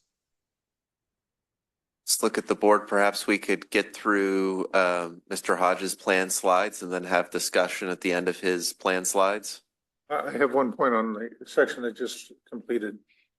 In addition to bonded debt, I'd ask that we also, when we do the analysis, look at commercial paper as an option. All right, so why don't we raise that issue when we're talking about that? But we'll let Mr. Hodges go through all his slides. Perfect. Go ahead, Mr. Hodges. Thank you very much. So now let's talk a little bit about credit ratings. So starting off, what is a credit rating? A credit rating is an independent third party's opinion of the likelihood that we will repay our investors. So essentially what they're trying to measure is every 6 months we have to make a debt service payment. How likely is it that we will make that debt service payment in full on time every 6 months? And as we'll talk about in a little bit, the district maintains incredibly strong credit ratings, so you are viewed as a very secure credit. The reason that these ratings are important is because they are probably the single most important factor when investors look at us and determine at what rate are they willing to lend us money at. If we have a higher credit rating, investors are willing to accept a lower interest rate because there's less risk to them. Conversely, the lower the rating is, the higher the interest rate will need to be to attract investors to borrow with us. And so the other important factor with ratings is that there are certain rating thresholds to which certain investors simply can't invest. So for instance, and this doesn't necessarily apply to us, but it's an important factor I want to bring up nonetheless because we benefit from it given our high ratings. Some investors have to buy, according to the mandate of their fund, bonds that are rated in the AA category or above. So if you have a utility that has a single A rating, for instance, certain investors may not be able to invest in those bonds. And so it reduces the universe of potential investors in your securities the lower your ratings are. Part of what we benefit from is because we're rated so high, we have access to the widest universe of investors, which when it comes time to borrow money is reflected in our interest rates. If we turn to slide 36, this is currently where we stand on the credit rating scale. Next slide, please. So the three major rating agencies are Moody's, S&P, and Fitch. S&P rates us the highest in their rating category, AAA. Moody's rates us the second highest at a AA1. So suffice it to say, we are viewed as a very exceptional credit, among the strongest credits in the entire sector. So I want to talk a little bit about on slide 37, if we go to the next slide, how S&P really rates us, because this is incredibly important as we talk about setting rates, how much we're going to borrow, debt service coverage and liquidity, because when S&P looks at our credit, they have a credit criteria. And the credit criteria is essentially, it's a list of factors that they use to determine what our rating is. And S&P breaks it out into two buckets, an enterprise risk profile and a financial risk profile. On the enterprise risk profile side, that has factors such as the economic fundamentals, so our economics and demographics of our service area, what type of competitive risk we have, our market position is how affordable are our rates, comparing us versus our peers, operational management measures the strength of our management, our rate setting practices, our policies, etc. On the financial risk profile side of the house, these are more of our financial metrics. And what I really want to call out here is the fact that the two largest factors, 80% of this score, are factors that we're going to talk about tonight, which is our debt service coverage at 40% and our liquidity at additional 40%. So the fact that those represent 80% of the financial risk profile just really illustrates and emphasizes the importance that those two metrics have to our overall credit rating. The other thing that I do want to highlight and point out with this is that when we look at the rating agency criteria, we can look at that criteria and get an idea of what their criteria spits out in terms of the rating. But the other factor that S&P takes into account is when they look at our credit rating, they'll also compare us to our peers. So they'll look at how we stack up against other AAA rated water utilities. And on slide 38, if we move to the next slide, that's really what I wanted to show here, because it's important to look not only at our own debt service coverage and liquidity levels, But as we're talking about ratings, also looking at what are some of the medians? What are other AAA and AA plus rated entities carrying in terms of liquidity and debt service coverage? And so this report right here is from a S&P report that was put out in 2023. These are the national medians that were present in 2022, a 3-year average for both days cash as well as debt service coverage. And what you can see is that the median level of days cash for the AAA and AA plus rated water utilities is around 600 days of cash on hand. And then if we look at debt service coverage for that same rating category, AAA to AA plus, you're looking at debt service coverage well above 2 times, around 2.4 to 2.6 times. So that's incredibly important because, again, it's not just what their criteria spits out on our credit rating. It's also how do we stack up against a lot of our highly rated water utility peers. So if we turn to slide 40, given all this, what we wanted to do is also look at a couple debt issuance scenarios, really looking at capacity in today's market. And what I want to start off with is just an overview of interest rates that we see in today's market. And anytime we talk interest rates, it's also important to take into the context of today's rates in relation to historical averages, because we've been very fortunate in the municipal market for most of the last decade to have very, very low rates. And over the past year, we've seen interest rates increase, but they're still at levels that on a historical perspective are very attractive. And that's really what this graph right here is meant to represent. So these gray bars, what these represent is the range at which these tax-exempt interest rates have fluctuated since 1981. Then if you look at those blue lines, what those blue lines represent, that's the average for each of those interest rates over the last 43 years. And then the green lines represent where are we at today. So what you can see is that for most of the yield curve, really past about 4 years, even though rates are higher now than they were last year, we're still pretty well below historical averages. So I call that out only as context as we start talking about debt issuances, just to keep that in mind when we start talking borrowing cost. If we turn to slide 41, just want to spend a few minutes here talking about the current debt that we have outstanding. So right now we have 2 series of bonds outstanding, our Series 2015 bonds, as well as our Series 2022 bonds. The 2015 bonds, we have about $23 million left outstanding. And the 2022 bonds, we have about $39 million left outstanding. And between those two obligations, our current debt service on an annual basis is around $5.9 million. And based off net revenues from fiscal 23, we have very, very strong coverage of about 5.82 times. And so again, kind of going back to the ratings discussion, that's really one of the fundamental factors that S&P uses in assigning their AAA rating to the district. Moving to slide 42, we talked earlier about 2 very important terms that govern how much debt we can issue and how we set our rates. I want to talk a little bit more about those. So anytime we issue debt, we have to enter into these agreements with the lenders. And the 2 covenants that they typically require us to enter into are the rate covenant and the additional bonds test. Now, our rate covenant essentially requires us to set rates and charges such that every year we have at least debt service coverage of 1.25 times. Now, as we saw on the prior slide, we're currently well above that, but this is an important covenant that we need to take into account when we talk future debt issuance. The other one is the additional bonds test. So our additional bonds test essentially requires before we issue any new money bonds, that revenues still are sufficient with the new debt we're going to issue to provide debt service coverage of about 1.25 times. Using those parameters on page 43, we looked at a couple different things, but really it's important to remember that those are our minimum parameters. So we're legally allowed to bond down to those levels, but the district's board has prudently set a higher minimum debt service coverage ratio target of 2.0 times. And so what we did in running these debt service capacity numbers is we issue debt to solve down to this minimum target level of 2.0 times. And so what we did on this slide is we took fiscal 25 amended revenues, and taking our existing debt service into account, we tried to figure out how much debt could we issue based off current market rates and meet that 2.0 times debt service coverage.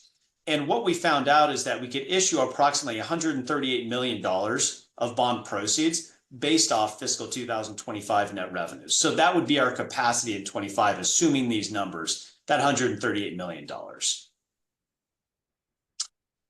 If we then turn to slide 44, what we then did is we tried to extrapolate that out. And so using the net revenue forecast that the district has for its baseline financial scenario, what we looked at was not just fiscal 25, but in fiscal 27, if we issued debt on a biennial basis, in addition to the 138 million we could issue in fiscal 25, how much additional debt on top of that could we issue in fiscal 27? And so based off the baseline financial scenario, in fiscal 27, we're projecting net revenues of $46 million. And so taking into account our current debt service on the 2015 and 2022 bonds, as well as the debt service on the hypothetical fiscal 25 issuance of 138 million. On top of that, how much debt could we issue? And based off these numbers and these assumptions, we're able to issue approximately $155 million in fiscal 27.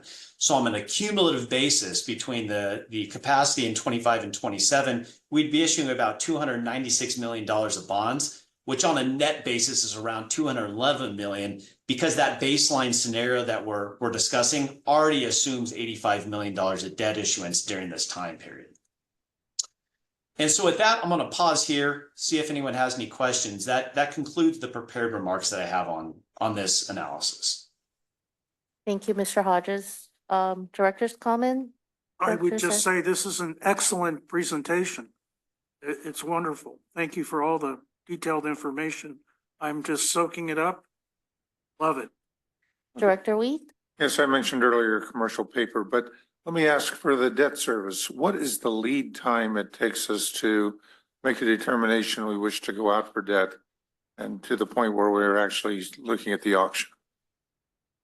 Yeah, getting the revenues in pocket. Absolutely. So that time period is typically between 90 and 120 days. So 3 to 4 months is a good estimate of when we could have the funds from when we kick off the transaction. You can do it that quickly, including getting the credit rating. Yes. Yeah, Mr. Hunt, perhaps how long do you think it would take from the time we decided that we were going to issue bonds? So we were preparing the overview of the district and all that type of information and kind of the prep work, kind of from that point until we had the proceeds. How long do you think it would be? Do you mean in terms of preparing the preliminary official statement, Jonathan? Yes. Yeah. So I think, again, from kind of that kickoff to the final having the funds in hand, probably 90 days, 90 to 120, but we could move fairly quickly. I would probably suggest a little longer for the amount of time staff would want internally to coordinate and prepare that preliminary official statement. I was going to say, I thought last time it took us a lot longer than that. Yeah, last time we kind of officially kicked off around October to November timeframe, and then I think we closed like March 1st with the June 1st settlement date. Well, Well, the reason I mentioned that is we're looking at if we run into a financial issue where we feel debt is needed, the commercial paper process is much quicker and direct. When San Francisco PUC started their WISA program, they issued about $600 million in commercial paper before they finally issued the full $6 billion in debt. Thank you. Yeah. Director Sethy?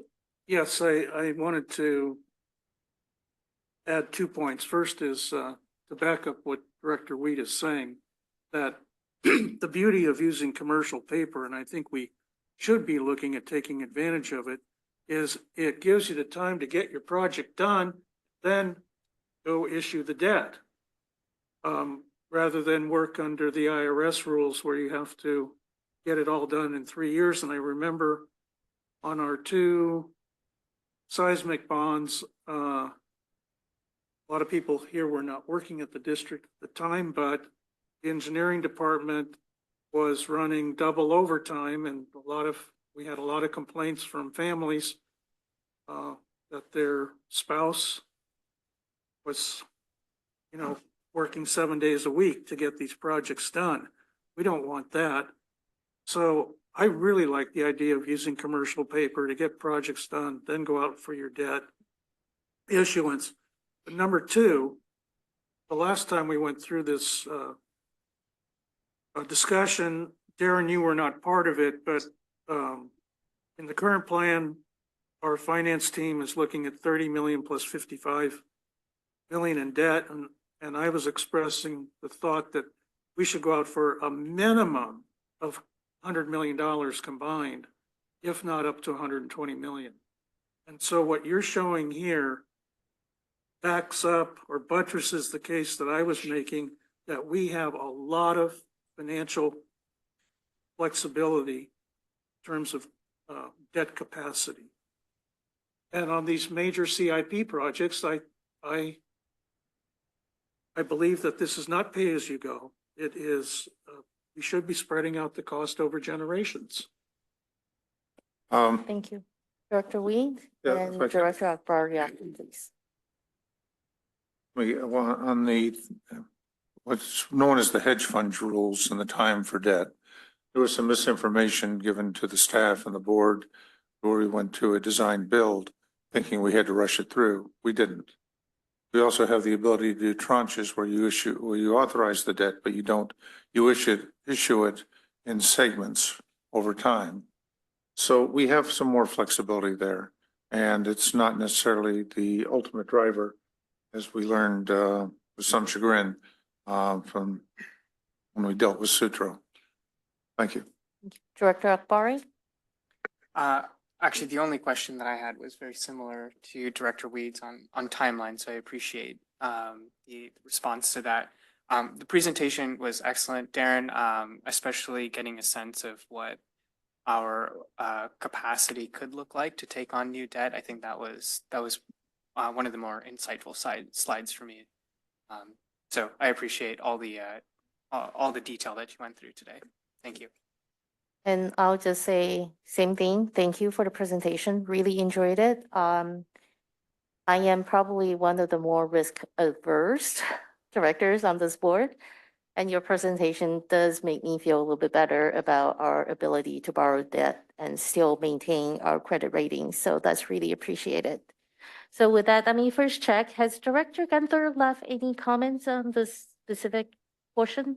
Yeah, so Director Gunther did express comfort with, kind of increasing the level of debt compared to kind of our baseline assumptions to help us here. And so that was something he was open to. I do think, and I don't say this as any attempt to caution against. I think it's okay if we increase from the 85 million currently planned. In fact, it's really kind of necessary no matter what other steps we take, because I don't think we would ever want to entertain a rate increase of the size that it would take to not do more debt in the near term.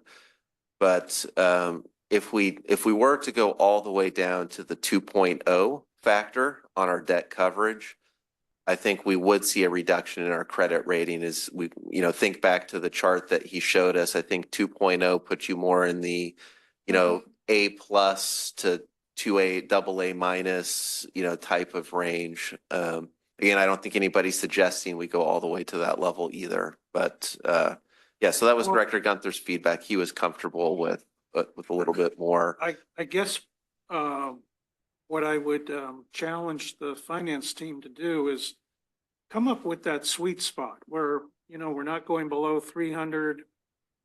And at that level, how much debt can we issue over what period of time? Yeah, so maybe we break it into 3 different issuances. So I think what we'll do is find the sweet spot. Yeah, once we get the kind of the final feedback from the board, because there's one more main area to discuss, which is a 4% versus a 5.5% rate increase, which also affects coverage ratios and the amount of debt issued. So I think once we get through that last item and we'll have received all the feedback for this evening, we'll go back as the staff, we'll consult with Mr. Hodge, and what we can be prepared to do is to come back in September Because again, we already have so many other topics planned for August, come back in September and say, okay, this is how we think we could approach it. In terms of how we structure the debt, the timing of when we issue it, how we manage all of that, what the coverage looks like, whether we think there's a potential impact to credit rating and all those types of things. And one final comment, I can't miss the opportunity.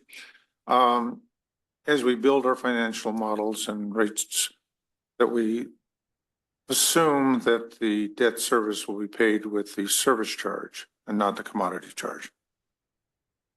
Thank you.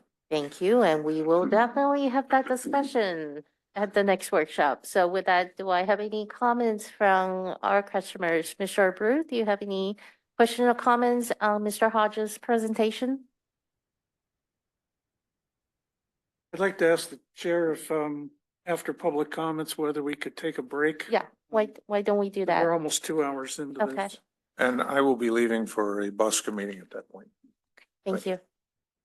Two headlines, I dug them up real quick because San Diego and Los Angeles are the biggest cities. Metropolitan Water District of Southern California, April 10th, 2024, announced that the water rate increases 8.5% over each year for 2 years. That's a total of 18%, whatever, 8.5% a year.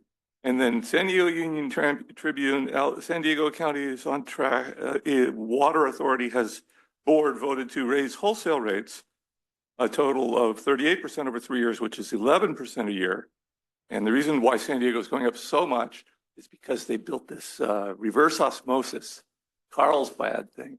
And it's so high tech and so nice, and the water comes out so clean. And it's just, the technologies, it's space age, and it's expensive. Thanks.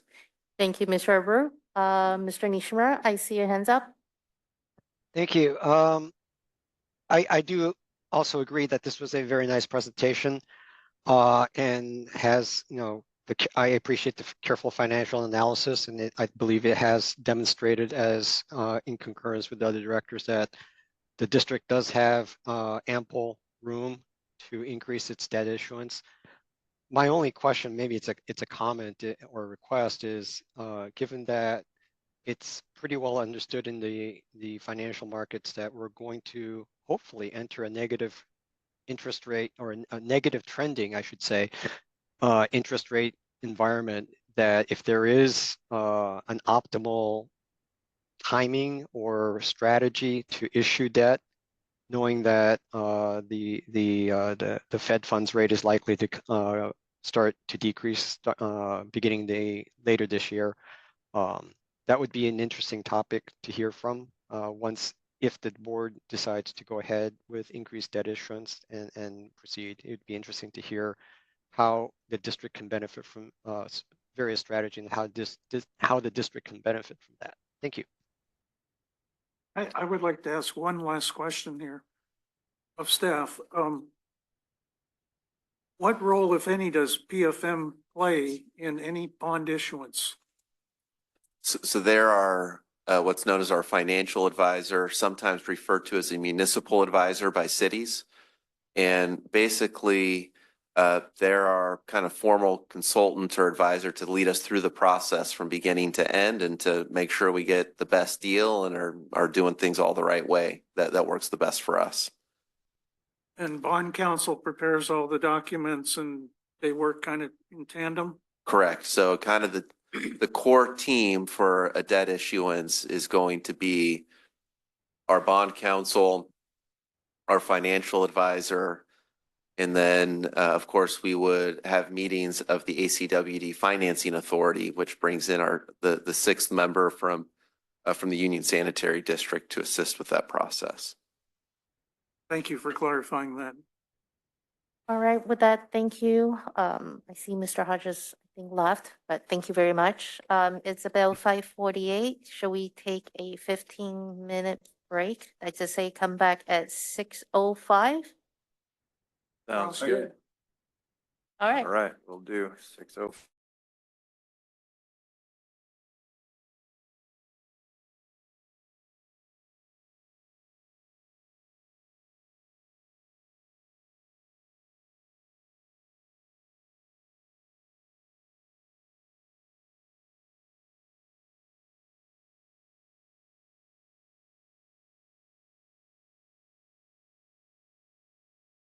from our little break, let's resume the presentation. I believe next one is financial planning scenarios. Mr. Huang? Thank you. So for this part of the next presentation, we'll look at the financial planning scenario. For each of the planning scenario that we talked. Okay. Earlier,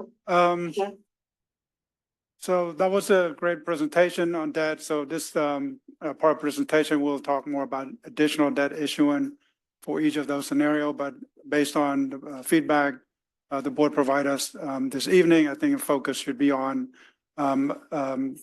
not doing or not looking at either of the scenario in any specific. So I'll go through that. So the main point of this scenario is looking at two things: main rate increase amount.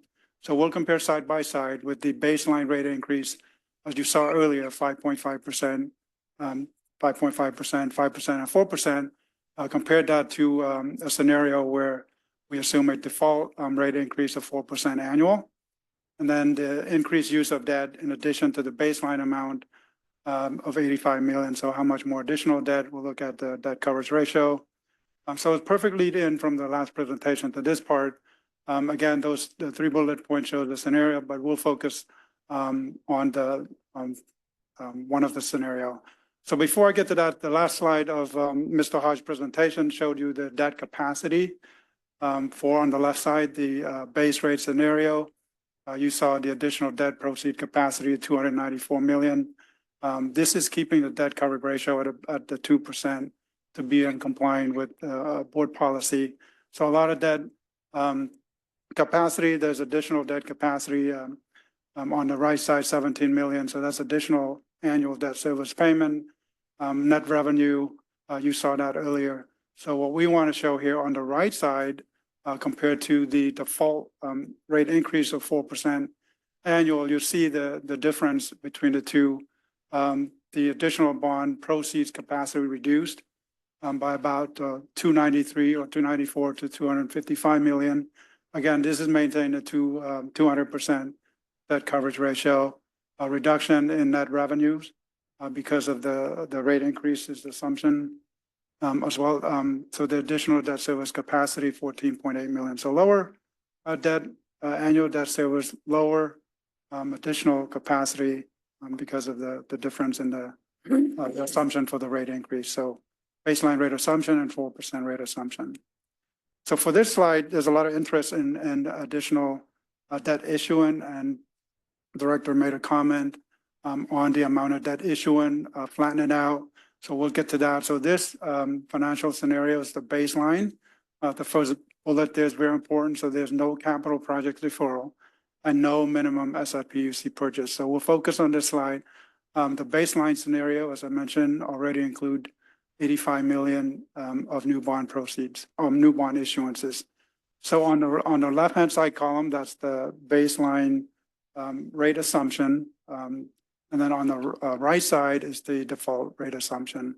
You can see the amount of debt proceeds for each of the fiscal years. So focusing on the left side, you see debt revenue, net revenues for fiscal year 25, 27, and 29. So this assumed debt issuing every 2 years.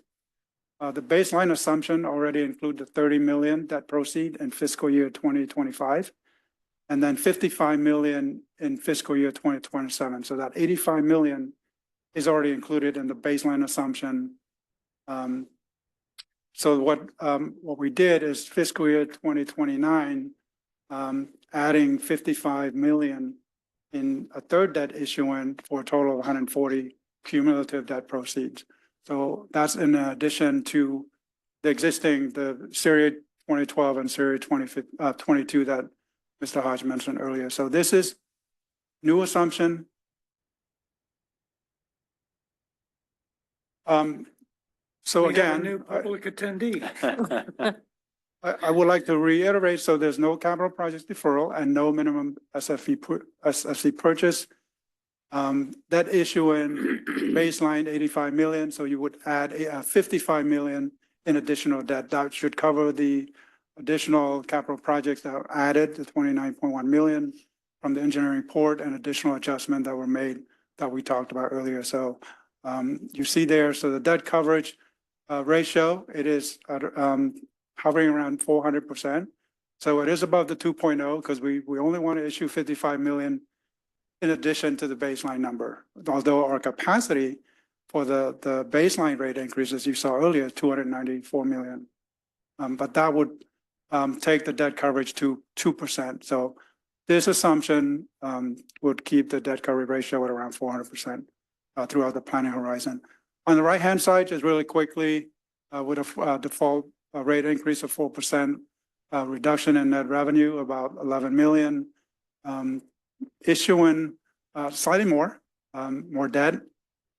And so that's the difference. And the intent of this is to show that the general fund ending balance is at or slightly above the reserve target at the end of the planning horizon. So by issuing additional debt in the fiscal year 2029, without any other scenario, we would get to the reserve target level while maintaining the debt coverage at around 400%. Can I make a comment here? What? So I see from the outline of the presentation, we're going through these different scenarios where we have the deferral or minimum SFPC purchase and what capital we might issue.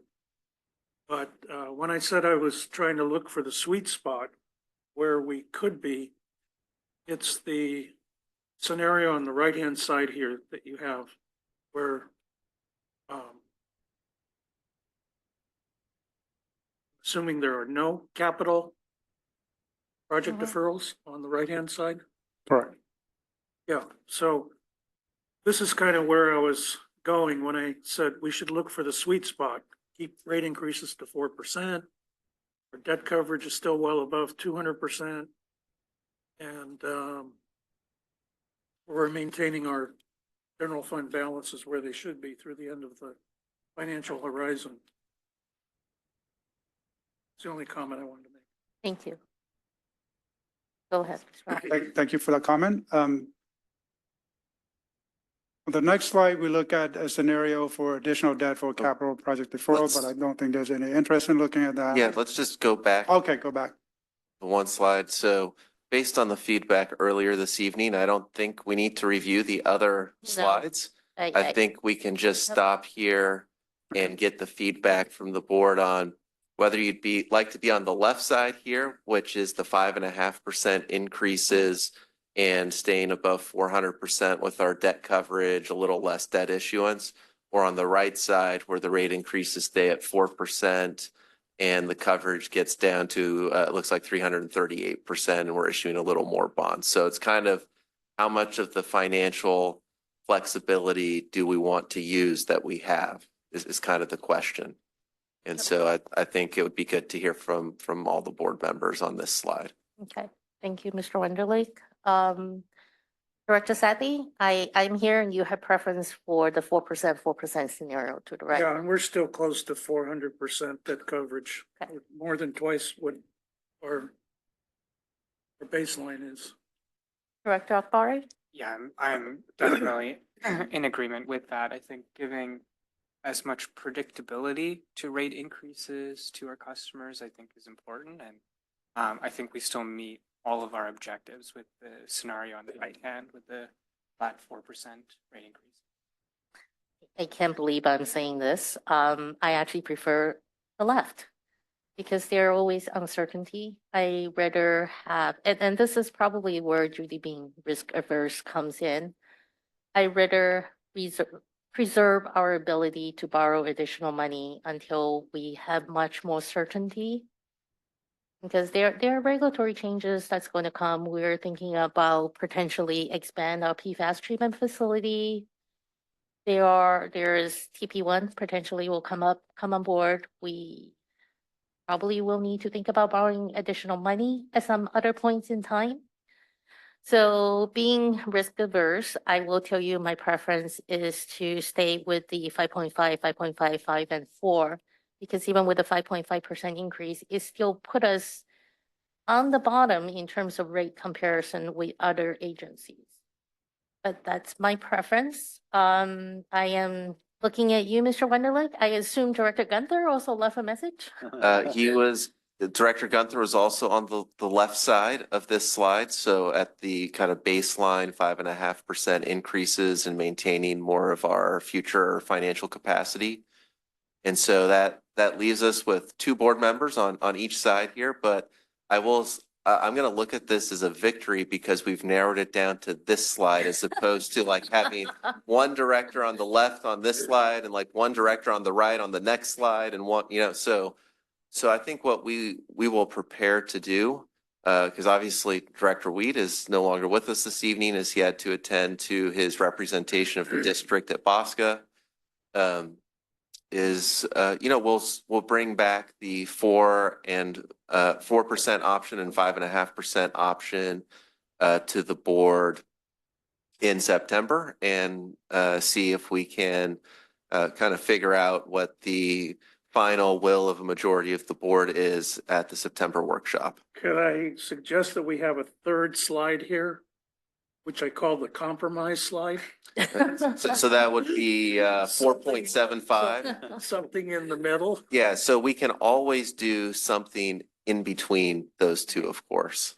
All right, so I am going to say we have other voices we need to hear before we make this decision. So let's open it up to our customers. Mr. Brew, do you have any thoughts that you would like to share with us? Thank you for your.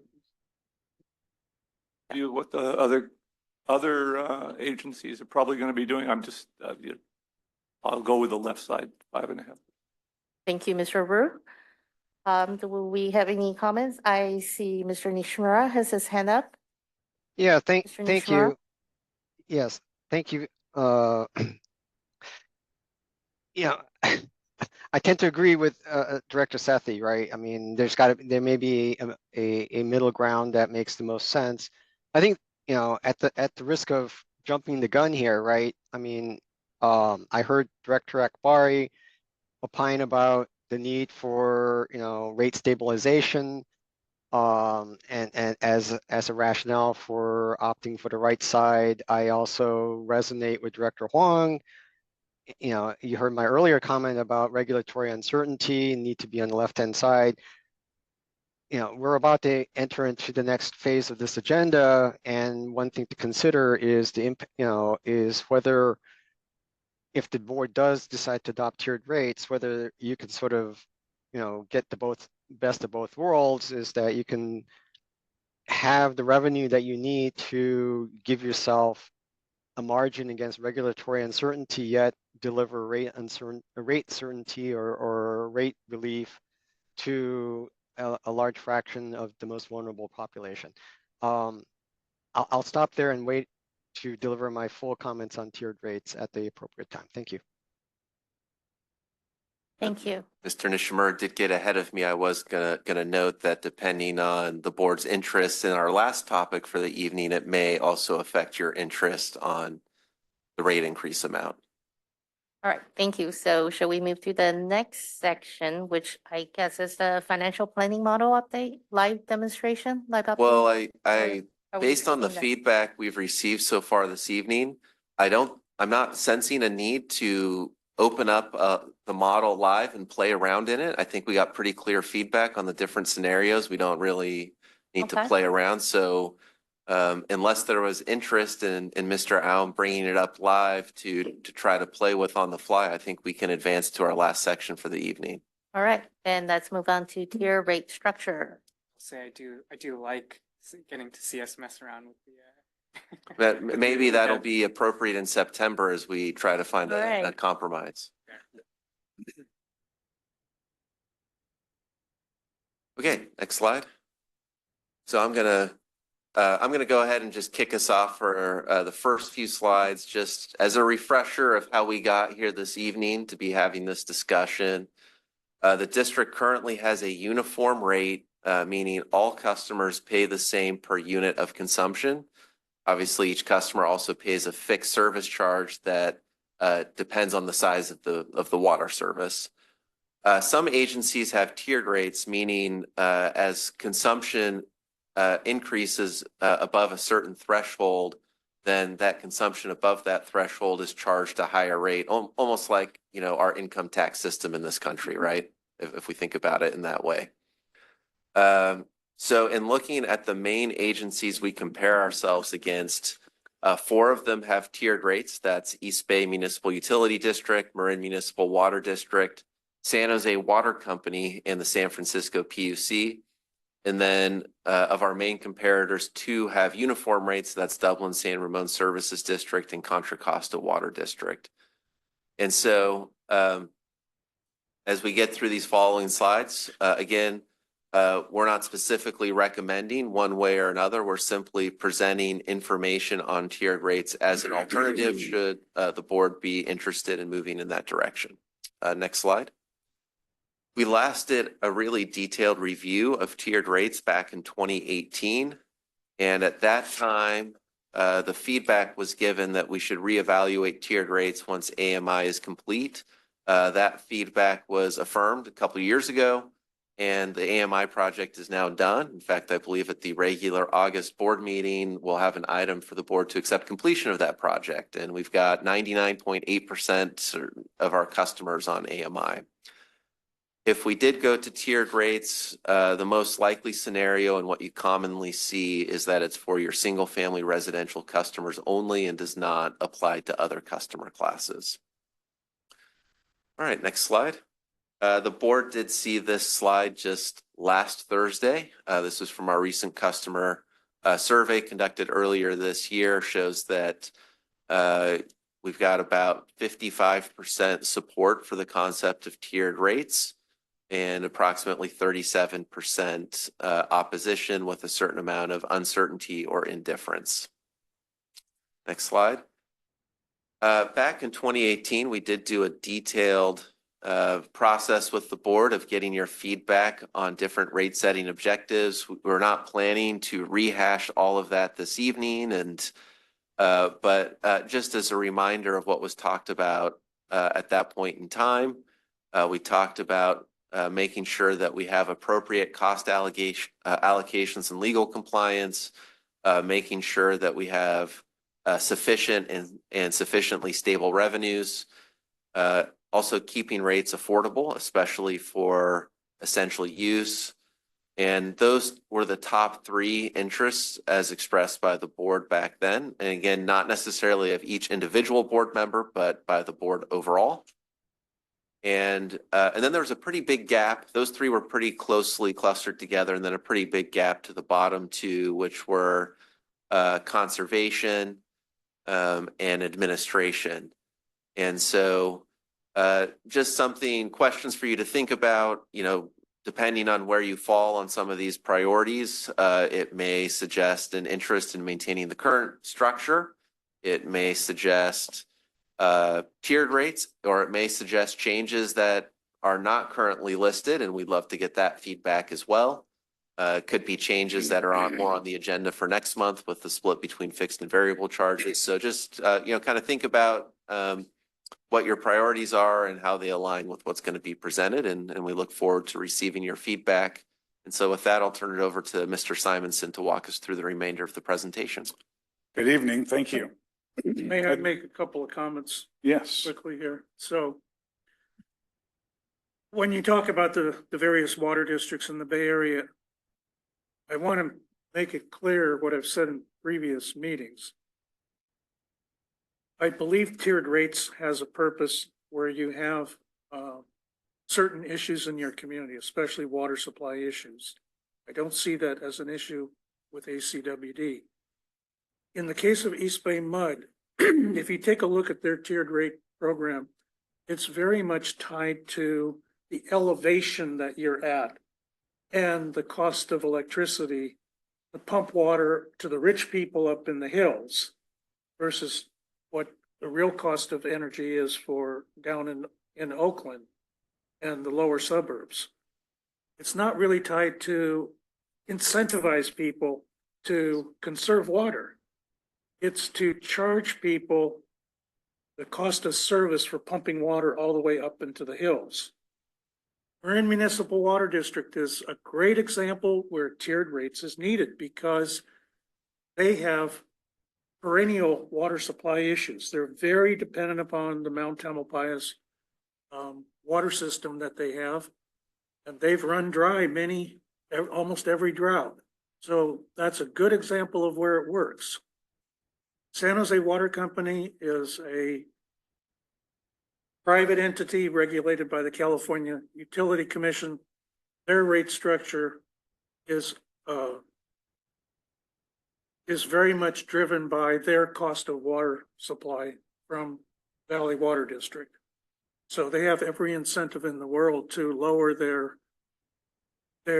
water usage. In the case of San Francisco, entirely different system. One of the lowest, I think it's the lowest in the state in terms of per capita usage. So Dublin, San Ramon is uniform, ACWD is, but I think the district that's most comparable to us is Contra Costa. They have a service population of 500,000. We're around 365. And their revenues are comparable to ours. They have a lot of the same water issues that they're dealing with. And so every district is different, which is the point I'm trying to make. One rule doesn't apply to everybody. But like I've said in the past, I'm always open-minded. But just understand, we're not doing apple-to-apple comparisons here. That's it. Go ahead, Mr. Simonson. Great. Thank you so much. So I think we've already jumped into the conversation about what we're going to be talking about here tonight. So the first question is, should we create multiple customer classes? As already discussed, you currently have one class with one consumption charge on a per unit basis, a uniform charge. And the rationale of looking at this, if we may want to establish multiple customer classes, is that you can have different structures for each of the customer classes and charge rates with structures tailored to each class. And when we say tailored, it needs to be cost-based. So which can encourage conservation and discourage waste, but it's not the sole purpose for creating the difference. Again, it must be cost-based, and the byproduct is that it can encourage conservation and discourage waste. So the options leading up to the rate setting process for the forthcoming year is, of course, we can maintain the current policy of just one customer class.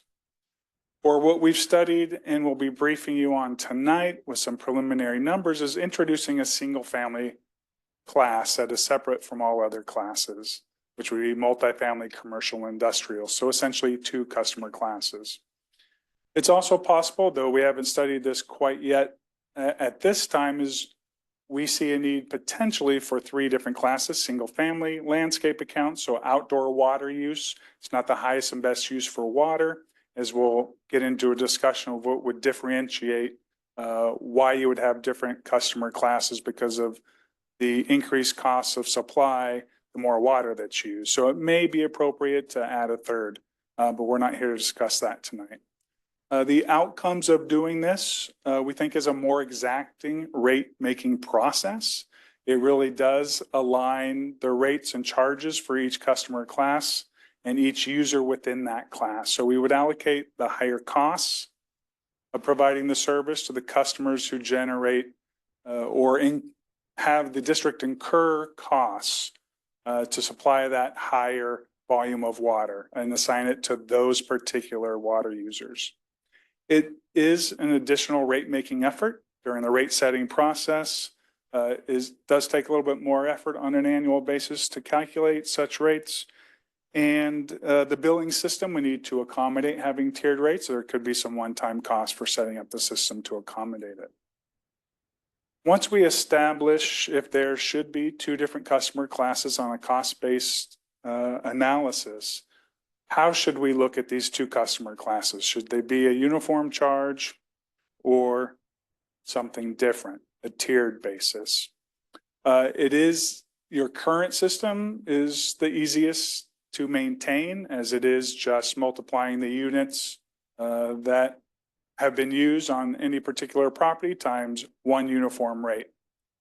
So it is easy for customers to understand as well. So of course we can maintain that easier process and rate setting structure. Or we can introduce the additional class of single family and all others. Tonight we'll be looking at two different rate structures for single family, either a 2-tier or a 3-tier system. And the reason we typically see within the industry the single family residential rates tiered is that it is best suited for classes with homogeneous demand patterns, meaning they all use water in the same ways, indoor water use, and then also for landscaping, as opposed to your commercial businesses. Restaurants use water differently than manufacturers. So that's more of a heterogeneous customer base, and it's not as conducive to tiered rates as trying to cost them out amongst such desperate users.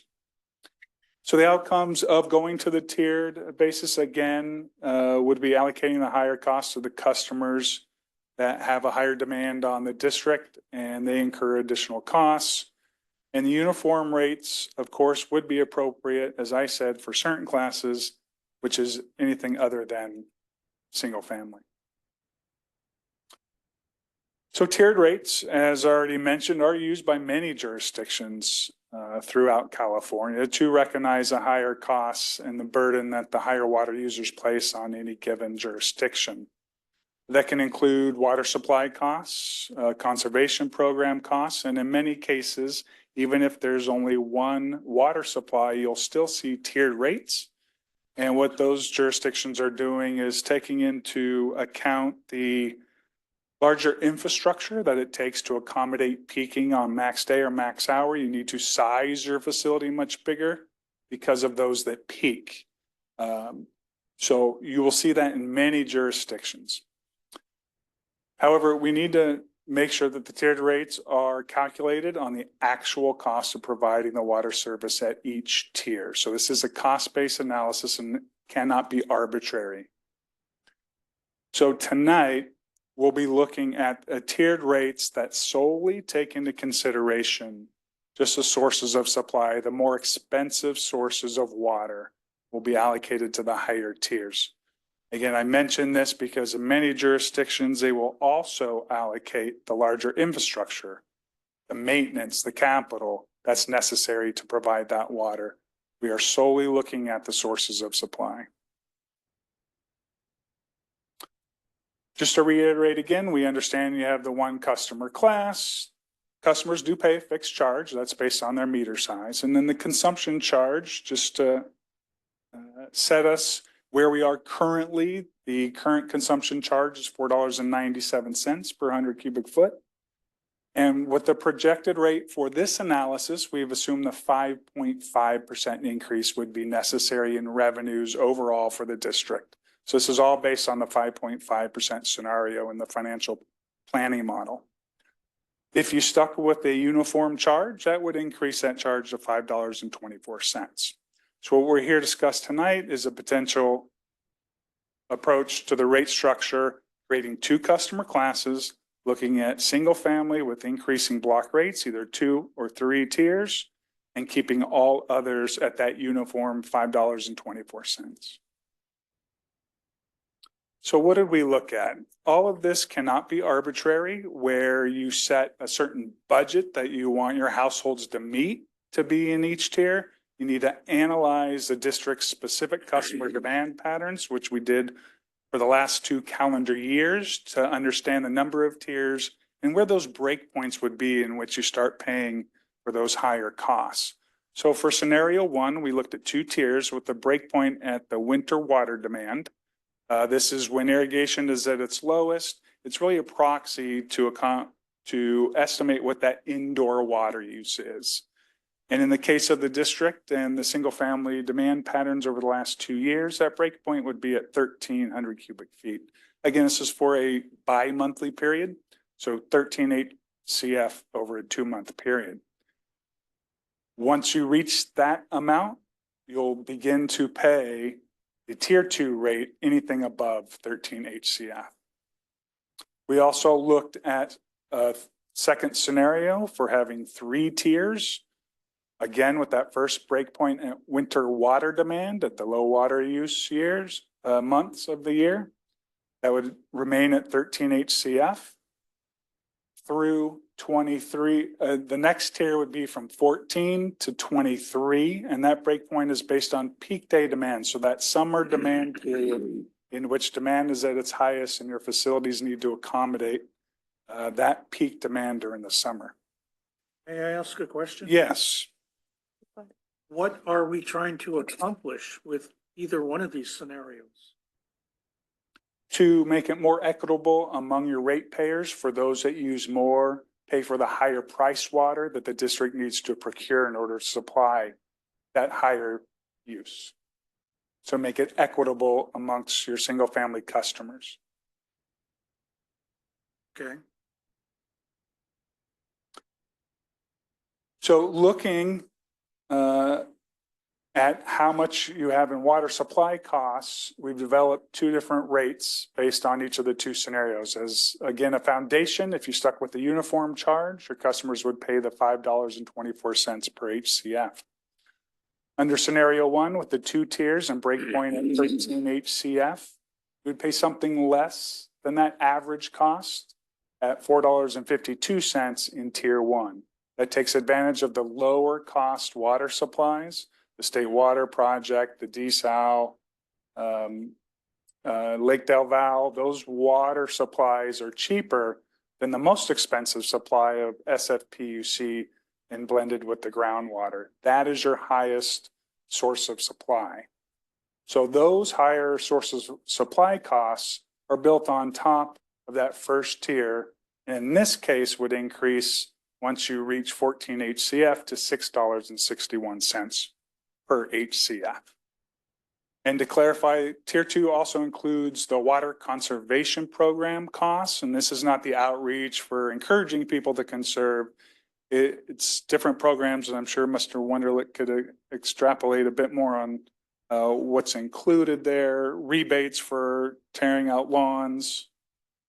Yeah, so it's basically the upper tier or tiers, in addition to being allocated the cost of the most expensive source of supply of producing water, are also assessed the cost of programs that help us kind of try to manage the fact that there are higher demands. And so it'd be like conservation rebates and the staff that manage those programs and doing water audits for customers, because those are programs designed to lower consumption, right? And so the general theory is those programs would not be needed if everybody was using less water. And then the cost of our semi-tropic water banking program is also allocated to the upper tier, again, under kind of the concept that supplemental water banking would not be needed, or certainly not as needed, if our customers use less water.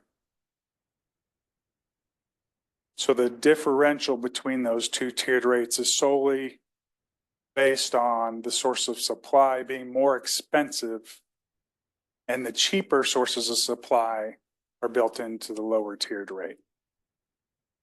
We did this again for the scenario number 2, establishing 3 tiers, having that same breakpoint and the lowest cost of supply built into that tier. You get the same $4.52. Now we've kind of expanded that next tier where tier 2 just includes the most expensive source of supply, where tier 3 includes not only the more expensive water, but also those same water conservation program costs. So the highest tier pays for those costs. So you see a differential there of $4.52 up to $7.63 at the highest tier. How will this impact bills? So we've got a few slides here, and I'll step through each one on what we're trying to convey here. So this simply is looking at with the 2-tier scenario across a range of water use, low, average, high, and very high. from 100 gallons per day up to 598 gallons per day. The low typically during the winter months when there's little irrigation up to the very high, which can be during the summer months where water use is at a high for the year.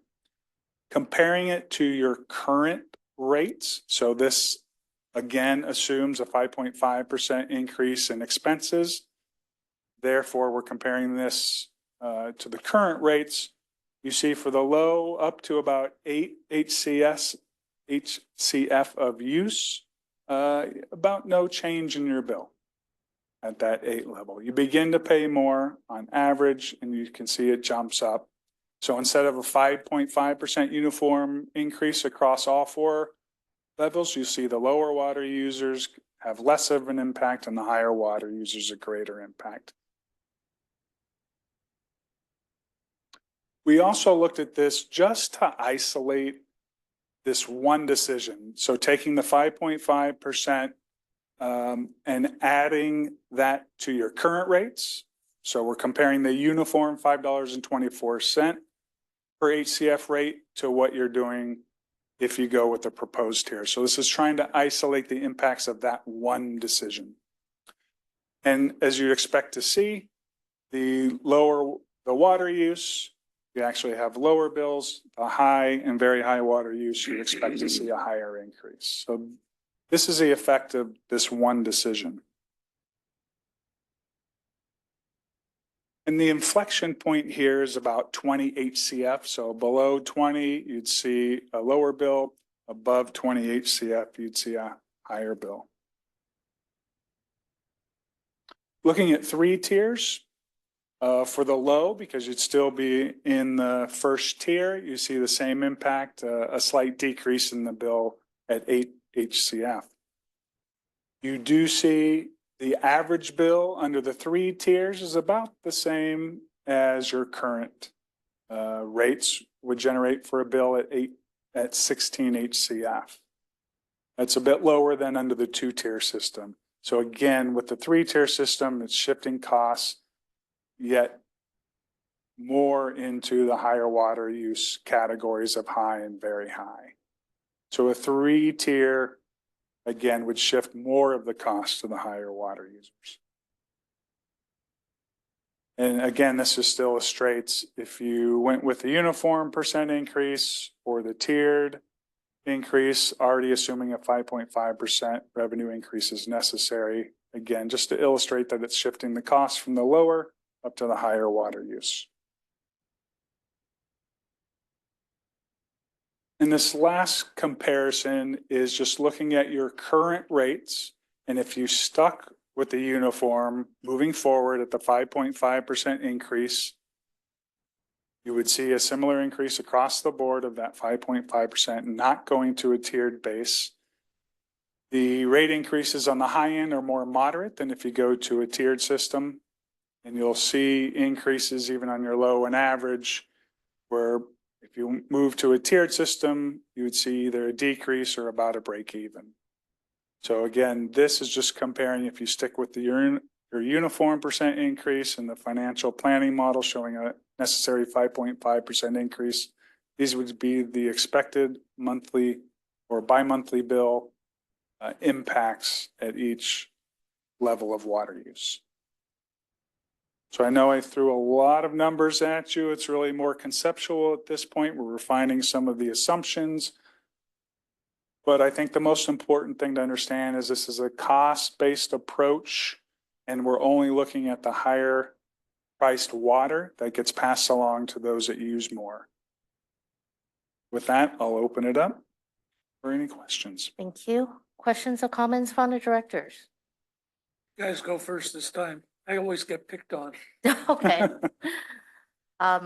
Would you like to start or do you want me to start? I will say I am definitely for tier rates. For me, I know you list out different rationales, including encouraging conservation, but for me, this is a purely an equity issue. Because this district, Director Sethy is correct, every district is different. And we are blessed with 3 different water sources, but they are also very different in price, right? The price difference is pretty dramatic between, let's say, our New York desalination facility to produce 1 unit of water versus the blending facility. So for me, it's definitely an equity issue. And tier rate, for me, allow that all the customers share the benefit of the cheaper water source to start with, right? Because that's your tier 1. So for me, that's very important. And that yes, it does encourage conservation because the more you use, the more you have to pay, right? And one could also make the argument that the more water you use, the higher percentage of our facility that you will be using, right? So once again, equity issue, if you use more of our system, I personally believe you should pay more than the person who uses a lot less. So I think that's my thought in terms of tier rate. If you're asking if I prefer 2 tiers or 3 tiers, Yes. I can be convinced. I think what I need to understand is that revenue stability is also important. Going into tier rate, it's not as certain as a uniform fixed charge, right? I know administration, hands down, there'll be more work. Get that. But would there be a difference in rate stability in terms of between 2 tiers and 3 tiers? So that would be something that I would like to understand, because right now you're just giving me, would you like 2 tiers or 3 tiers? This is how we're going to set the breakpoint. But I need to understand the implication between the tiers. Yeah, so it's a really hard question to answer because I could see it going either way. Okay. Because with 3 tiers, you have a higher top tier rate, right? It's about $1 more expensive than the tier 2 under the 2-tier approach, right? $7.63 versus $6.61. And so anytime a unit of water in the top tier is conserved, the revenue loss is $7.63, right? But the flip side is that top tier is smaller, right? So it's only the consumption above 23 that's in the top tier. So I think unless Mr. Simonson, has studied this and has an answer, I think it's maybe something we could try to further analyze between now and September, and figure out which 2 tiers or 3 tiers would bring more volatility. Okay, so if they're equal in terms of revenue stability, then next one I'll jump to would be, right, I think you have explained equity and how you charge the tiers enough that I'm fine. Then let's go to implementation cost, right? Would it cost more to implement 3 tiers versus 2 tiers? Is there an increase in staff time? No. Okay. You're not helping here. Yeah, there would be kind of some minor Okay. one-time effort to update our billing system, but whether you're updating that to 2 tiers or 3 tiers would not make a difference. Okay, then my last one would actually go into how easy would it be for our customers to understand? 3 tiers probably is a little bit harder, but then off the back of my head, I'm saying, but PG&E is charging it by hour blocks. That's even worse, and customers seems to not like the amount of bill they get, but accept the structure. So I am a little bit torn between 2 tiers and 3 tiers. Yeah, I think if the board were to express an interest in moving to tiered rates, there would definitely be some additional public outreach we would want to do to help customers understand what's going on. I can say personally, I was waiting for AMI to seriously look at tier rate again. I think AMI has been implemented and we have given our customers the tools for them to monitor their own water use and to change their behavior at almost real time, right? Versus before AMI, they have to wait 2 months to figure out they use too much water. So I think it's about the right time for us to go to tier rates. So I'm definitely supporting tier rates and I can go either way, 2 or 3 tiers. All right, Director Akbari. So I don't think it'll be a surprise to anyone in this room that I'm also in favor of tiered rates. like Director Huang was mentioning, I was waiting for AMI to be fully implemented before we looked at tiered rates again for that exact reason, that we're giving our customers a live view of how much water they're using and they have more control. And I think that's important before we move to a tiered rate system. I think Director Huang summarized a lot of my thoughts very succinctly. So similar to Director Huang, to me, this is not a conservation issue. This is an equity issue. We're building our system to the maximum usage, and I think this is a more equitable way for us to disperse those costs across our customer base, where those customers that are consistently using more water than the average customer should pay for the additional infrastructure that goes in, and the water sources that we have to or the supply sources we have to find to be able to accommodate that usage. So I'm definitely in favor of tiered rates. I was more leaning towards the 3 tiers, but that's not kind of, I guess, again, similar to Director Huang, I can be convinced 2 tiers or 3 tiers. It would come down to how effectively we can communicate that to our customer base, but they are used to tiered rates. PG&E does tiered rates. There are other agencies that already utilize tiered rates. So this is not a new concept for a lot of our customers, but it will take some adjustment for them to get used to what those tiers look like. And so that's kind of where my head goes when I think about the 2 versus 3 tiers, because there is a little bit of additional oversight that customers would need to be able to determine, where they're falling in.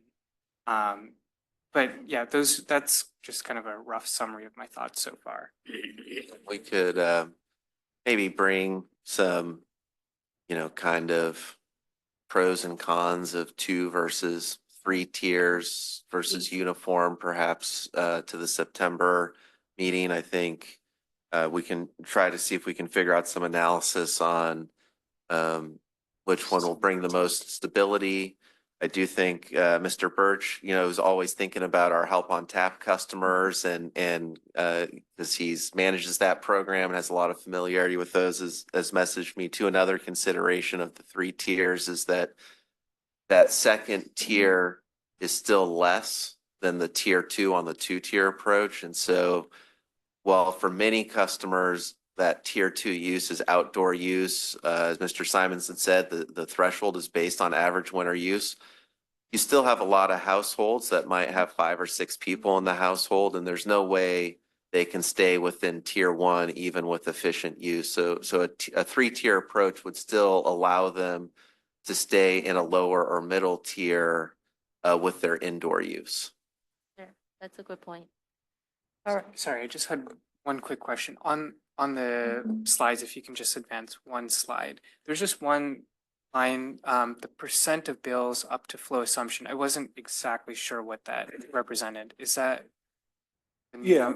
So customers are billed 6 times a year. So this is not each customer, but the number of bills that are sent. So up to 8 HCF in a bi-monthly period, that captures 27% of bills during the year, use up to 8. And so you can kind of see the differential. What this kind of illustrates is your high water users up to 32 HCF, only 7% more use that amount or more. So there's not a high number of bills that reach these higher levels of water use. So that's just to illustrate where your customers tend to be. Okay. And everybody's use is different during the year. So sometimes they'll be in the low, sometimes they may be in the high. Okay, thanks for that Yeah, clarification. you're welcome. Director Sethy, would you like to go before or after Director Gunther? I'll go before. All right. So I asked at the last discussion that we had on this, whether we were planning on going through another cost of service study. And the answer was no, it wasn't planned. And my understanding is in order to comply with Proposition 218, we would have to go through a cost of service study in order to adopt a new rate structure. That's correct. And perhaps Mr. Simonson can elaborate on the likely estimated cost differential to the district for a study that would justify tiers versus kind of building on the last cost of service study and only doing kind of an updated financial plan. So rough estimate, when we do a tiered water rate study, which is cost-based, cost service, that tends to be about 50,000. If we're doing a revenue requirement update, that's not changing structures, just looking at, in your case, say it's a 5.5% increase that gets applied uniformly, it tends to be about $20,000. So there is a bit of a differential. It's very important to have that administrative record anytime you look at your rates. It needs to be cost-based and an elaborate report for that administrative record in case a judge needs to sit down and truly understand things, or a layperson coming into typically the judges that are looking at this, so they really need a detailed administrative record. Charge if that is the output. So, I've spent my career in product management at different levels. There was a book that came out in the 1980s. It's been updated many times. It's called The Strategy and Tactics of Pricing. Covers many different industries. Very influential on my career because I had to price out hundreds of different types of products in different industries.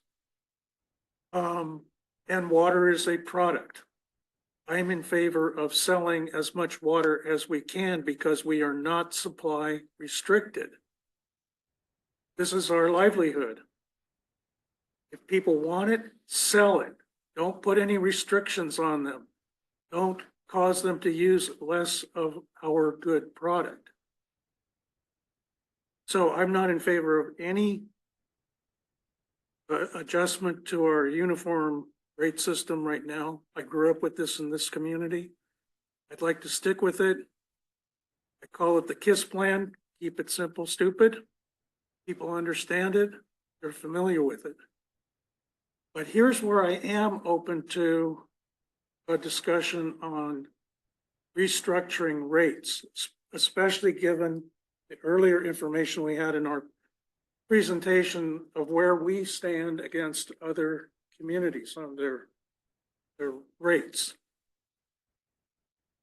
1/3 of our revenue comes from commercial, industrial, institutional folks out in the community.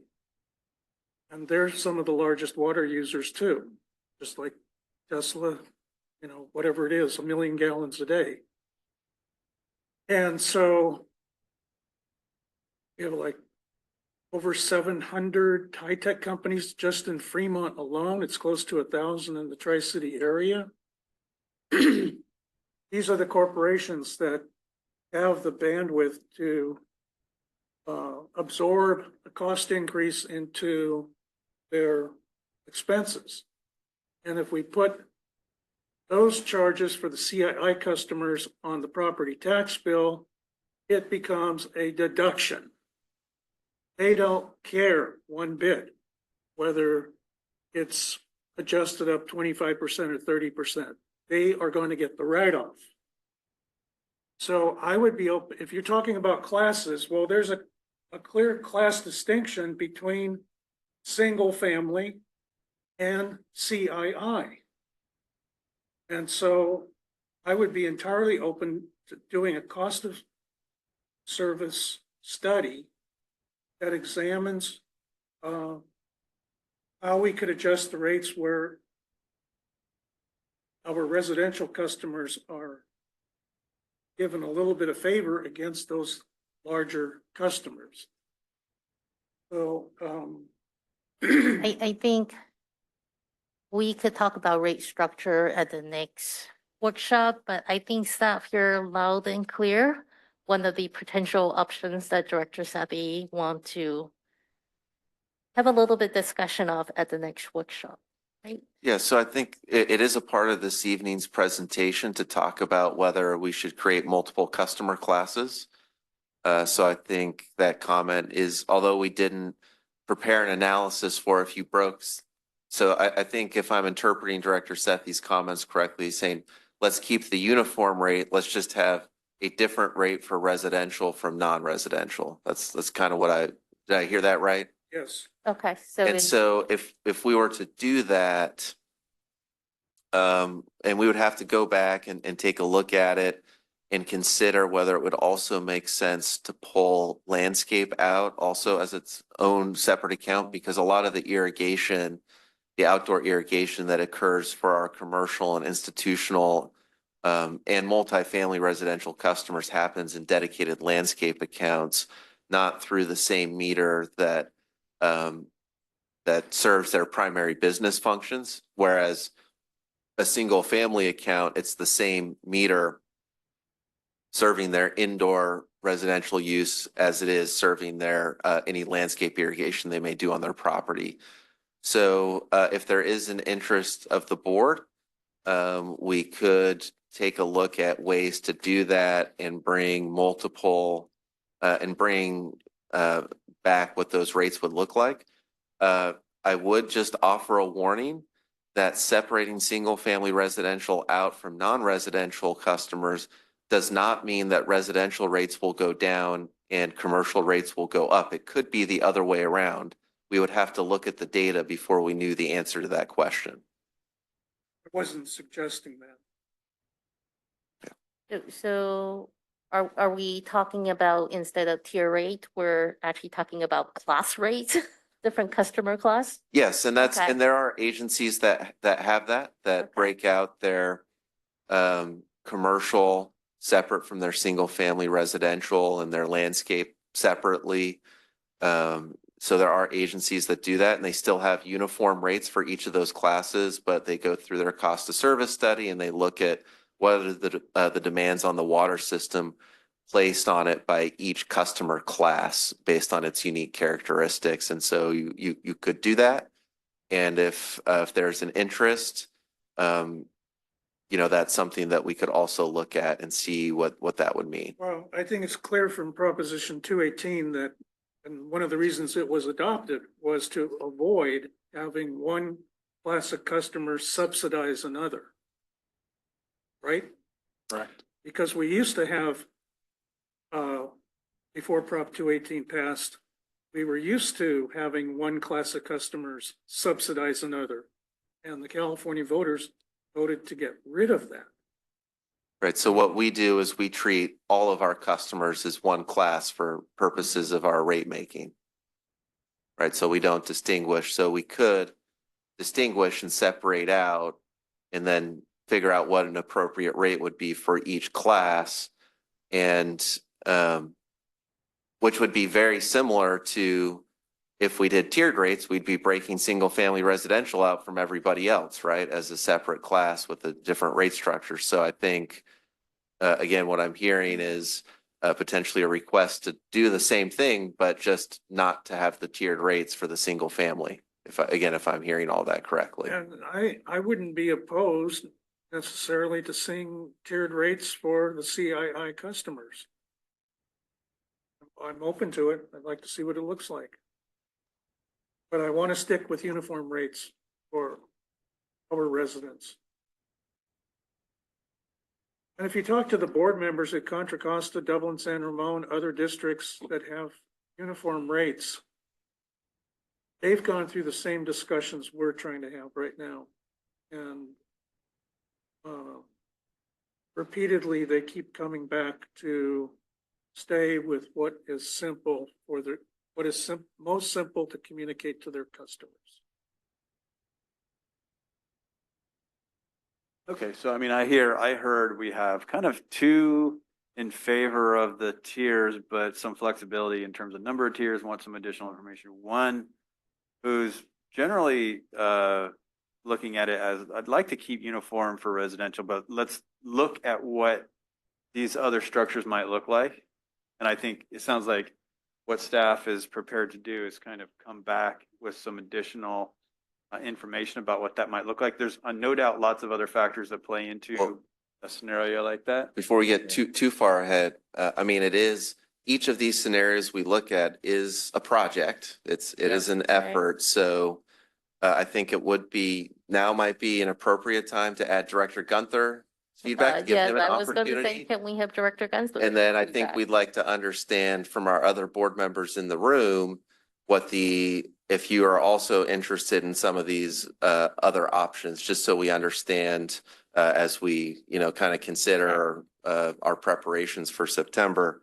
So the feedback from Director Gunther was that he expressed, I would say, a preference for tiered rates.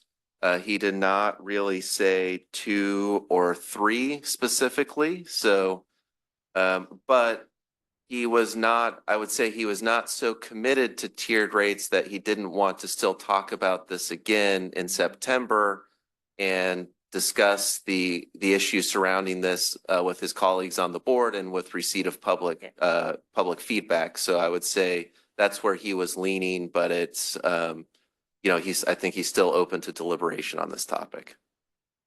So I think it would be fair to say that we will carry the concept of tier rate forward to the other workshops, just so we could have further discussion.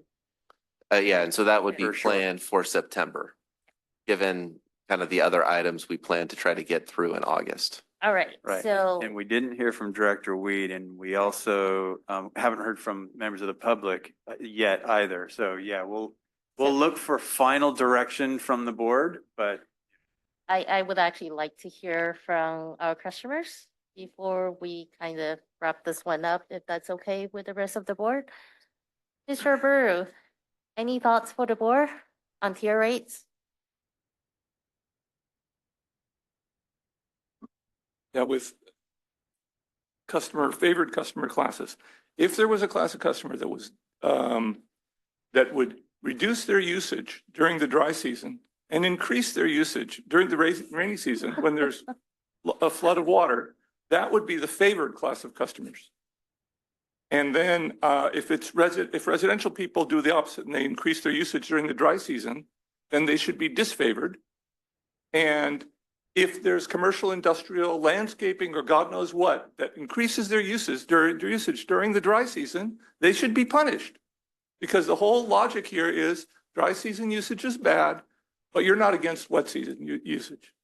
But anybody who adds to the peak in the dry season should be punished with higher rates because they're adding to the costs. And then this idea of uniform usage, uniform charges is very misleading, highly misleading. In fact, it's exactly the opposite of what, if you look at the numbers, for example, Palo Alto charges the exact same amount per unit, whether you use 1 unit or 100 or whatever, it's all the same. So there's no discount. The more you use, the same you pay. That's uniform rates, okay? And that's the most leftist, communist, Marxist, egalitarian idea that you can ever imagine. It's happening now in Palo Alto. And this is and on the other hand, there's Livermore, which has, because of their fixed charge. Now, when you this calculation, of course, is the way that the Department of Water Resources brought in economists, and this is how they did calculate it. The East Bay Mud does it the same way with a small customer compared to a large customer.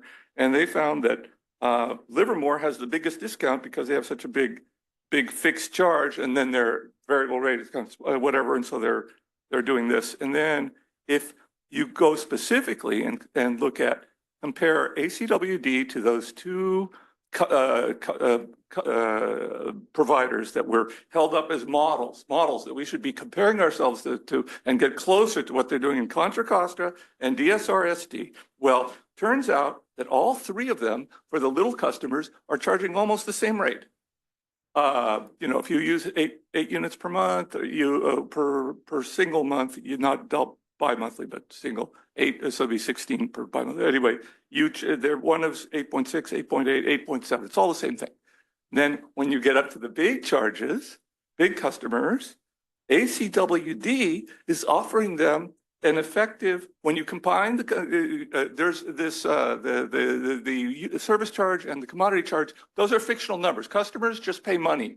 They don't, the dollar bills don't have service charges labels on them. They just look at the bottom line on their bill. So if you look at ACWD, their cost per unit for the big customers drops way down. because this fake uniform charge is actually a huge discount for ACWD, more like Livermore. Contra Costa's. So anyway, for the larger amount of water, the customer would be paying. ACWD customers pay 6.3. Contra Costa pays $7, $7.0, and DSRSD pays $7.3, which is more than so 7.3 or 7.0 is more than 6.3, a lot more.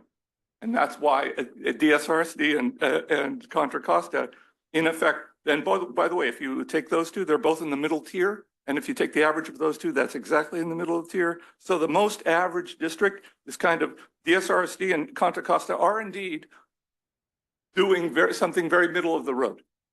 And my conclusion, you know, you can tell I support tiers and I support middle of the road, and I don't want to be like Livermore, although I wouldn't mind being like Palo Alto, but I'm a leftist, a liberal, and I don't think ACWD is going to go there. So I'd say I'd settle for getting into the middle. Thank you, Mr. Abreu. I see a hand up online, Mr. Nishimura. Yeah, thank you. My forthcoming comments should not come as any surprise. I've advocated for tiered rates for years, and I'm pleased that the board is finally seriously considering a change. Tiered rates make sense. Tiered rates are widely used in the utility industry. Tiered rates are fair, placing the costs of procuring and producing additional water to those who use the most. Tiered rates are supported by the majority of your customers. Tiered rates are a way to mitigate rate increases for our most vulnerable customers. The rate proposals we saw today are nearly double of the 3% goal stated by this board only last year. Sure, much of this can be attributed to the fiscal mismanagement in Washington, but as a provider of an essential service, it is incumbent on this board to minimize the impact to the cost of living to those least able to absorb increases. Tiered rates are an excellent vehicle to enable those who use our precious resources wisely to benefit from a rate structure which minimizes the impact of inflation and pass those costs on to those who, by their consumption behavior, demonstrate an ability to pay more. We now have AMI fully deployed, and customers have the ability to monitor in near real time their consumption, so they know exactly where they sit with respect to the tier breaks. I'm aware of the provisions of Proposition 218 in the Capistrano court case. Unlike other districts with single source of water, ACWD has multiple sources of water with vastly different cost structures, which should form the legal basis for tiered rates. A three-tier structure will deliver more granularity and better mapping of marginal costs to specific classes of users and capture a significantly smaller fraction of the customer base in the highest tier. However, the additional complexity and challenges of customer comprehension may indicate that a simpler two-tier system may be the better choice. If, after analysis, it becomes clear that a three-tier plan will better advance the board's objectives, I would support that, as the fundamental objective of equity is preserved. In conclusion, now is the time to implement tiered rates. Our customers want it. It is fair. It is a way to mitigate the higher than anticipated revenue increase necessities that we have seen for those who are least able to afford them. It enables the district to capitalize on the investments made in AMI. No more delays, no more excuses.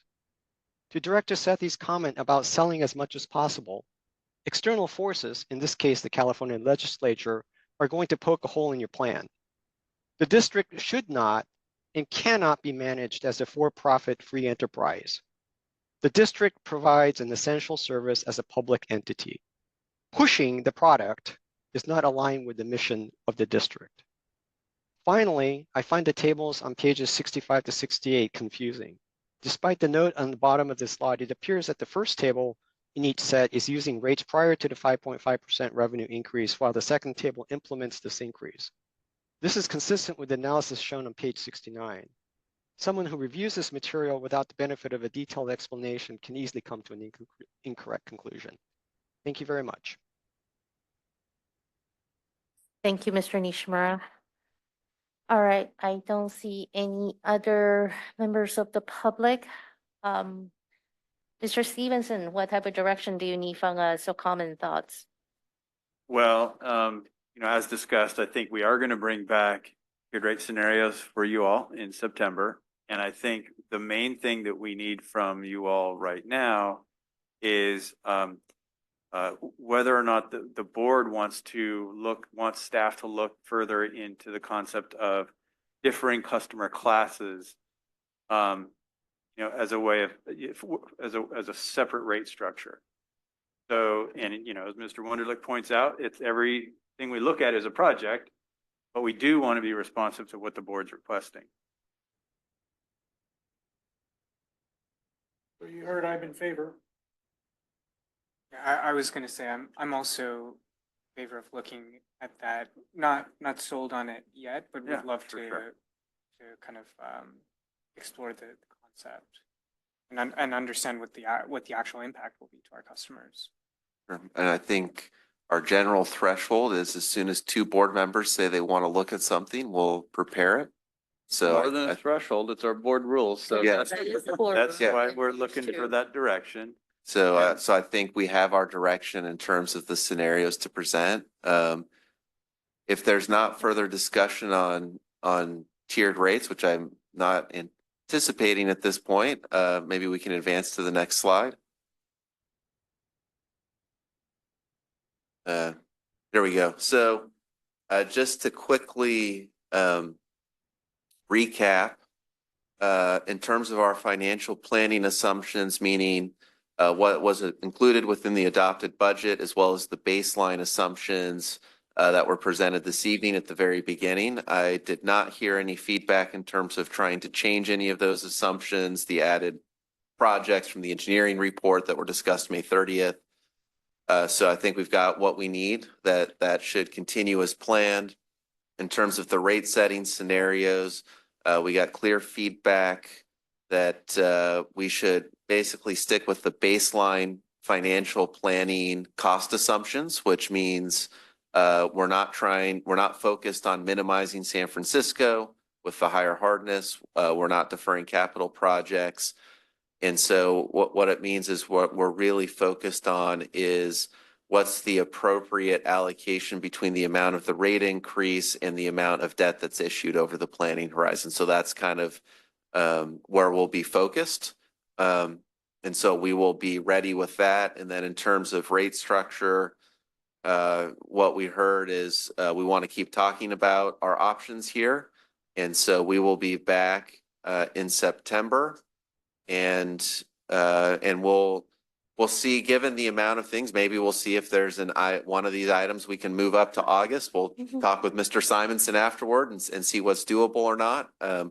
But in terms of rate structure, we want to continue to look at the current structure, which is uniform for everybody. We want to continue to look at the 2 versus 3 tier option for the single family residential, and then also look at maintaining the uniform rate, but still with different customer classes. And so we'll look at those options and we'll be prepared to discuss that at a subsequent workshop.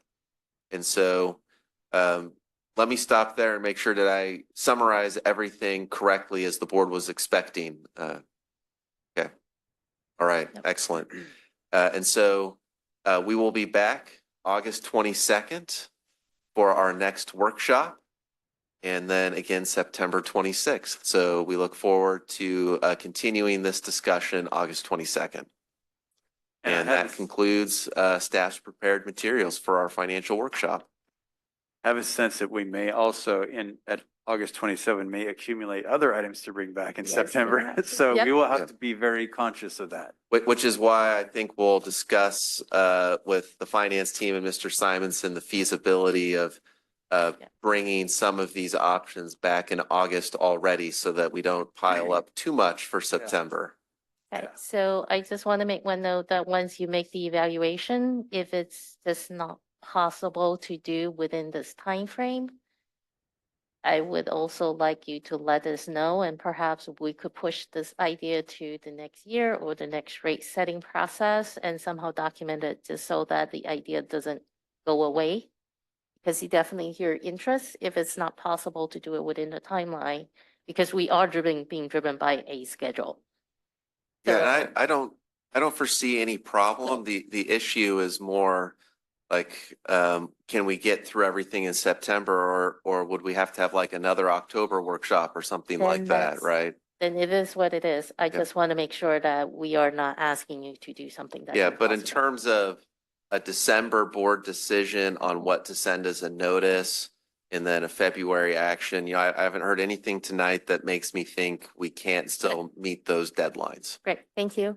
And I just want to say thank you to staff. Great presentation. Really enjoyed the details that you have provided. And I will say once again, you guys are getting better and better because you got to jump on me with some of my questions. Great job anticipating. So thank you. With that concludes this item. Let's move on to the next item on the agenda, which is General Manager's report. All right, well, we'll try and keep these quick. Would you want the good news or the bad news first? Well, let's give you Bad news let's let first. Mr. Wunderlich keep the microphone and he can talk about some good news. Okay.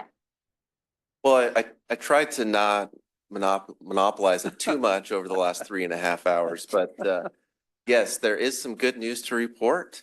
The California Public Employee Retirement System recently announced a preliminary rate of return for the fiscal year ending June 30, 2024 of 9.3%. The discount rate used by the pension fund itself is 6.8%.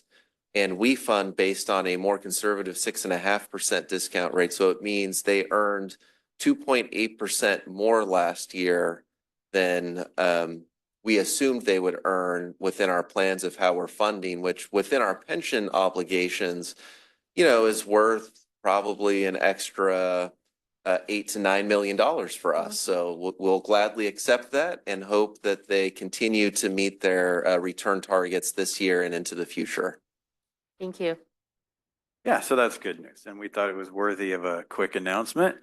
Next up, it was hot off the press. It was too late to get it onto the agenda, but it's just a heads up to the board that, you know, as we continue to follow changing legislation, we know that SB 1255 is a bill related to low-income rate assistance programs. And it started out as a bill to require the water board to study certain, what it would take to implement certain types of low-income rate assistance programs for certain small community water systems.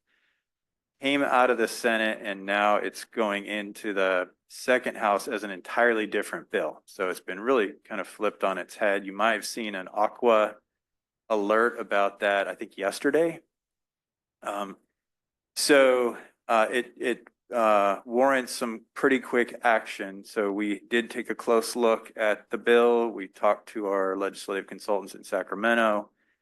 We got a bit of the lay of the land with regard to Aqua and other interests and so forth too. And we analyzed this bill from our own perspective too. Certainly the district is very supportive of efforts by the legislature to help with affordability and flexibility with affordability. It's something we've been supporting in the past. This one is a little tough because it does mandate certain things that would potentially impact us.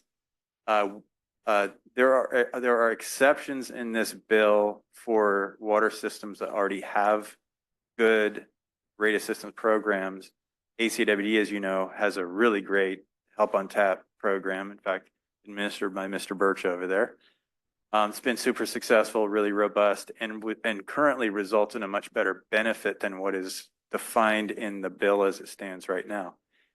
But the bill, and we won't go into tons of detail, just kind of a flavor, the bill would require the ACWD, if we were to maintain our existing system and continue to use it as opposed to what's proposed in the bill, we'd have to significantly modify our program. And it would really sort of degrade our program. So we're not interested in telling the state, no, we think this is a terrible idea because we support these things. But we want to make sure that our message can get across in terms of there are great programs out there. Here's an example. And we'd like to make sure that our program doesn't defeat us and our customers, right? That this bill doesn't change things too much for us. So what we're working on right now, and I just want to give the board a heads up because we're, again, interfering with your peers in political circles. What we're doing right now is preparing to talk to the authors with some additional information about ACWD's own programs, some suggestions about exemptions and modifying the bill to be able to make way for programs like ours. And also share our view with our local assembly members too, because they have yet to see this. And so we want to make sure that they're informed as to what our thoughts are about it. So we are not planning on signing on to the Aqua opposition letter as it stands right now. And we're instead planning on having these discussions separately with sort of decision makers. Yes, sir. So Aqua took a position oppose without Unless being amended. And having gone through the bill myself, I agreed with what Cindy Tuck wrote in her response letter, that it would be almost unachievable to reach 60% of customers that were willing to opt in to a contribution program. And I also talked with her and said,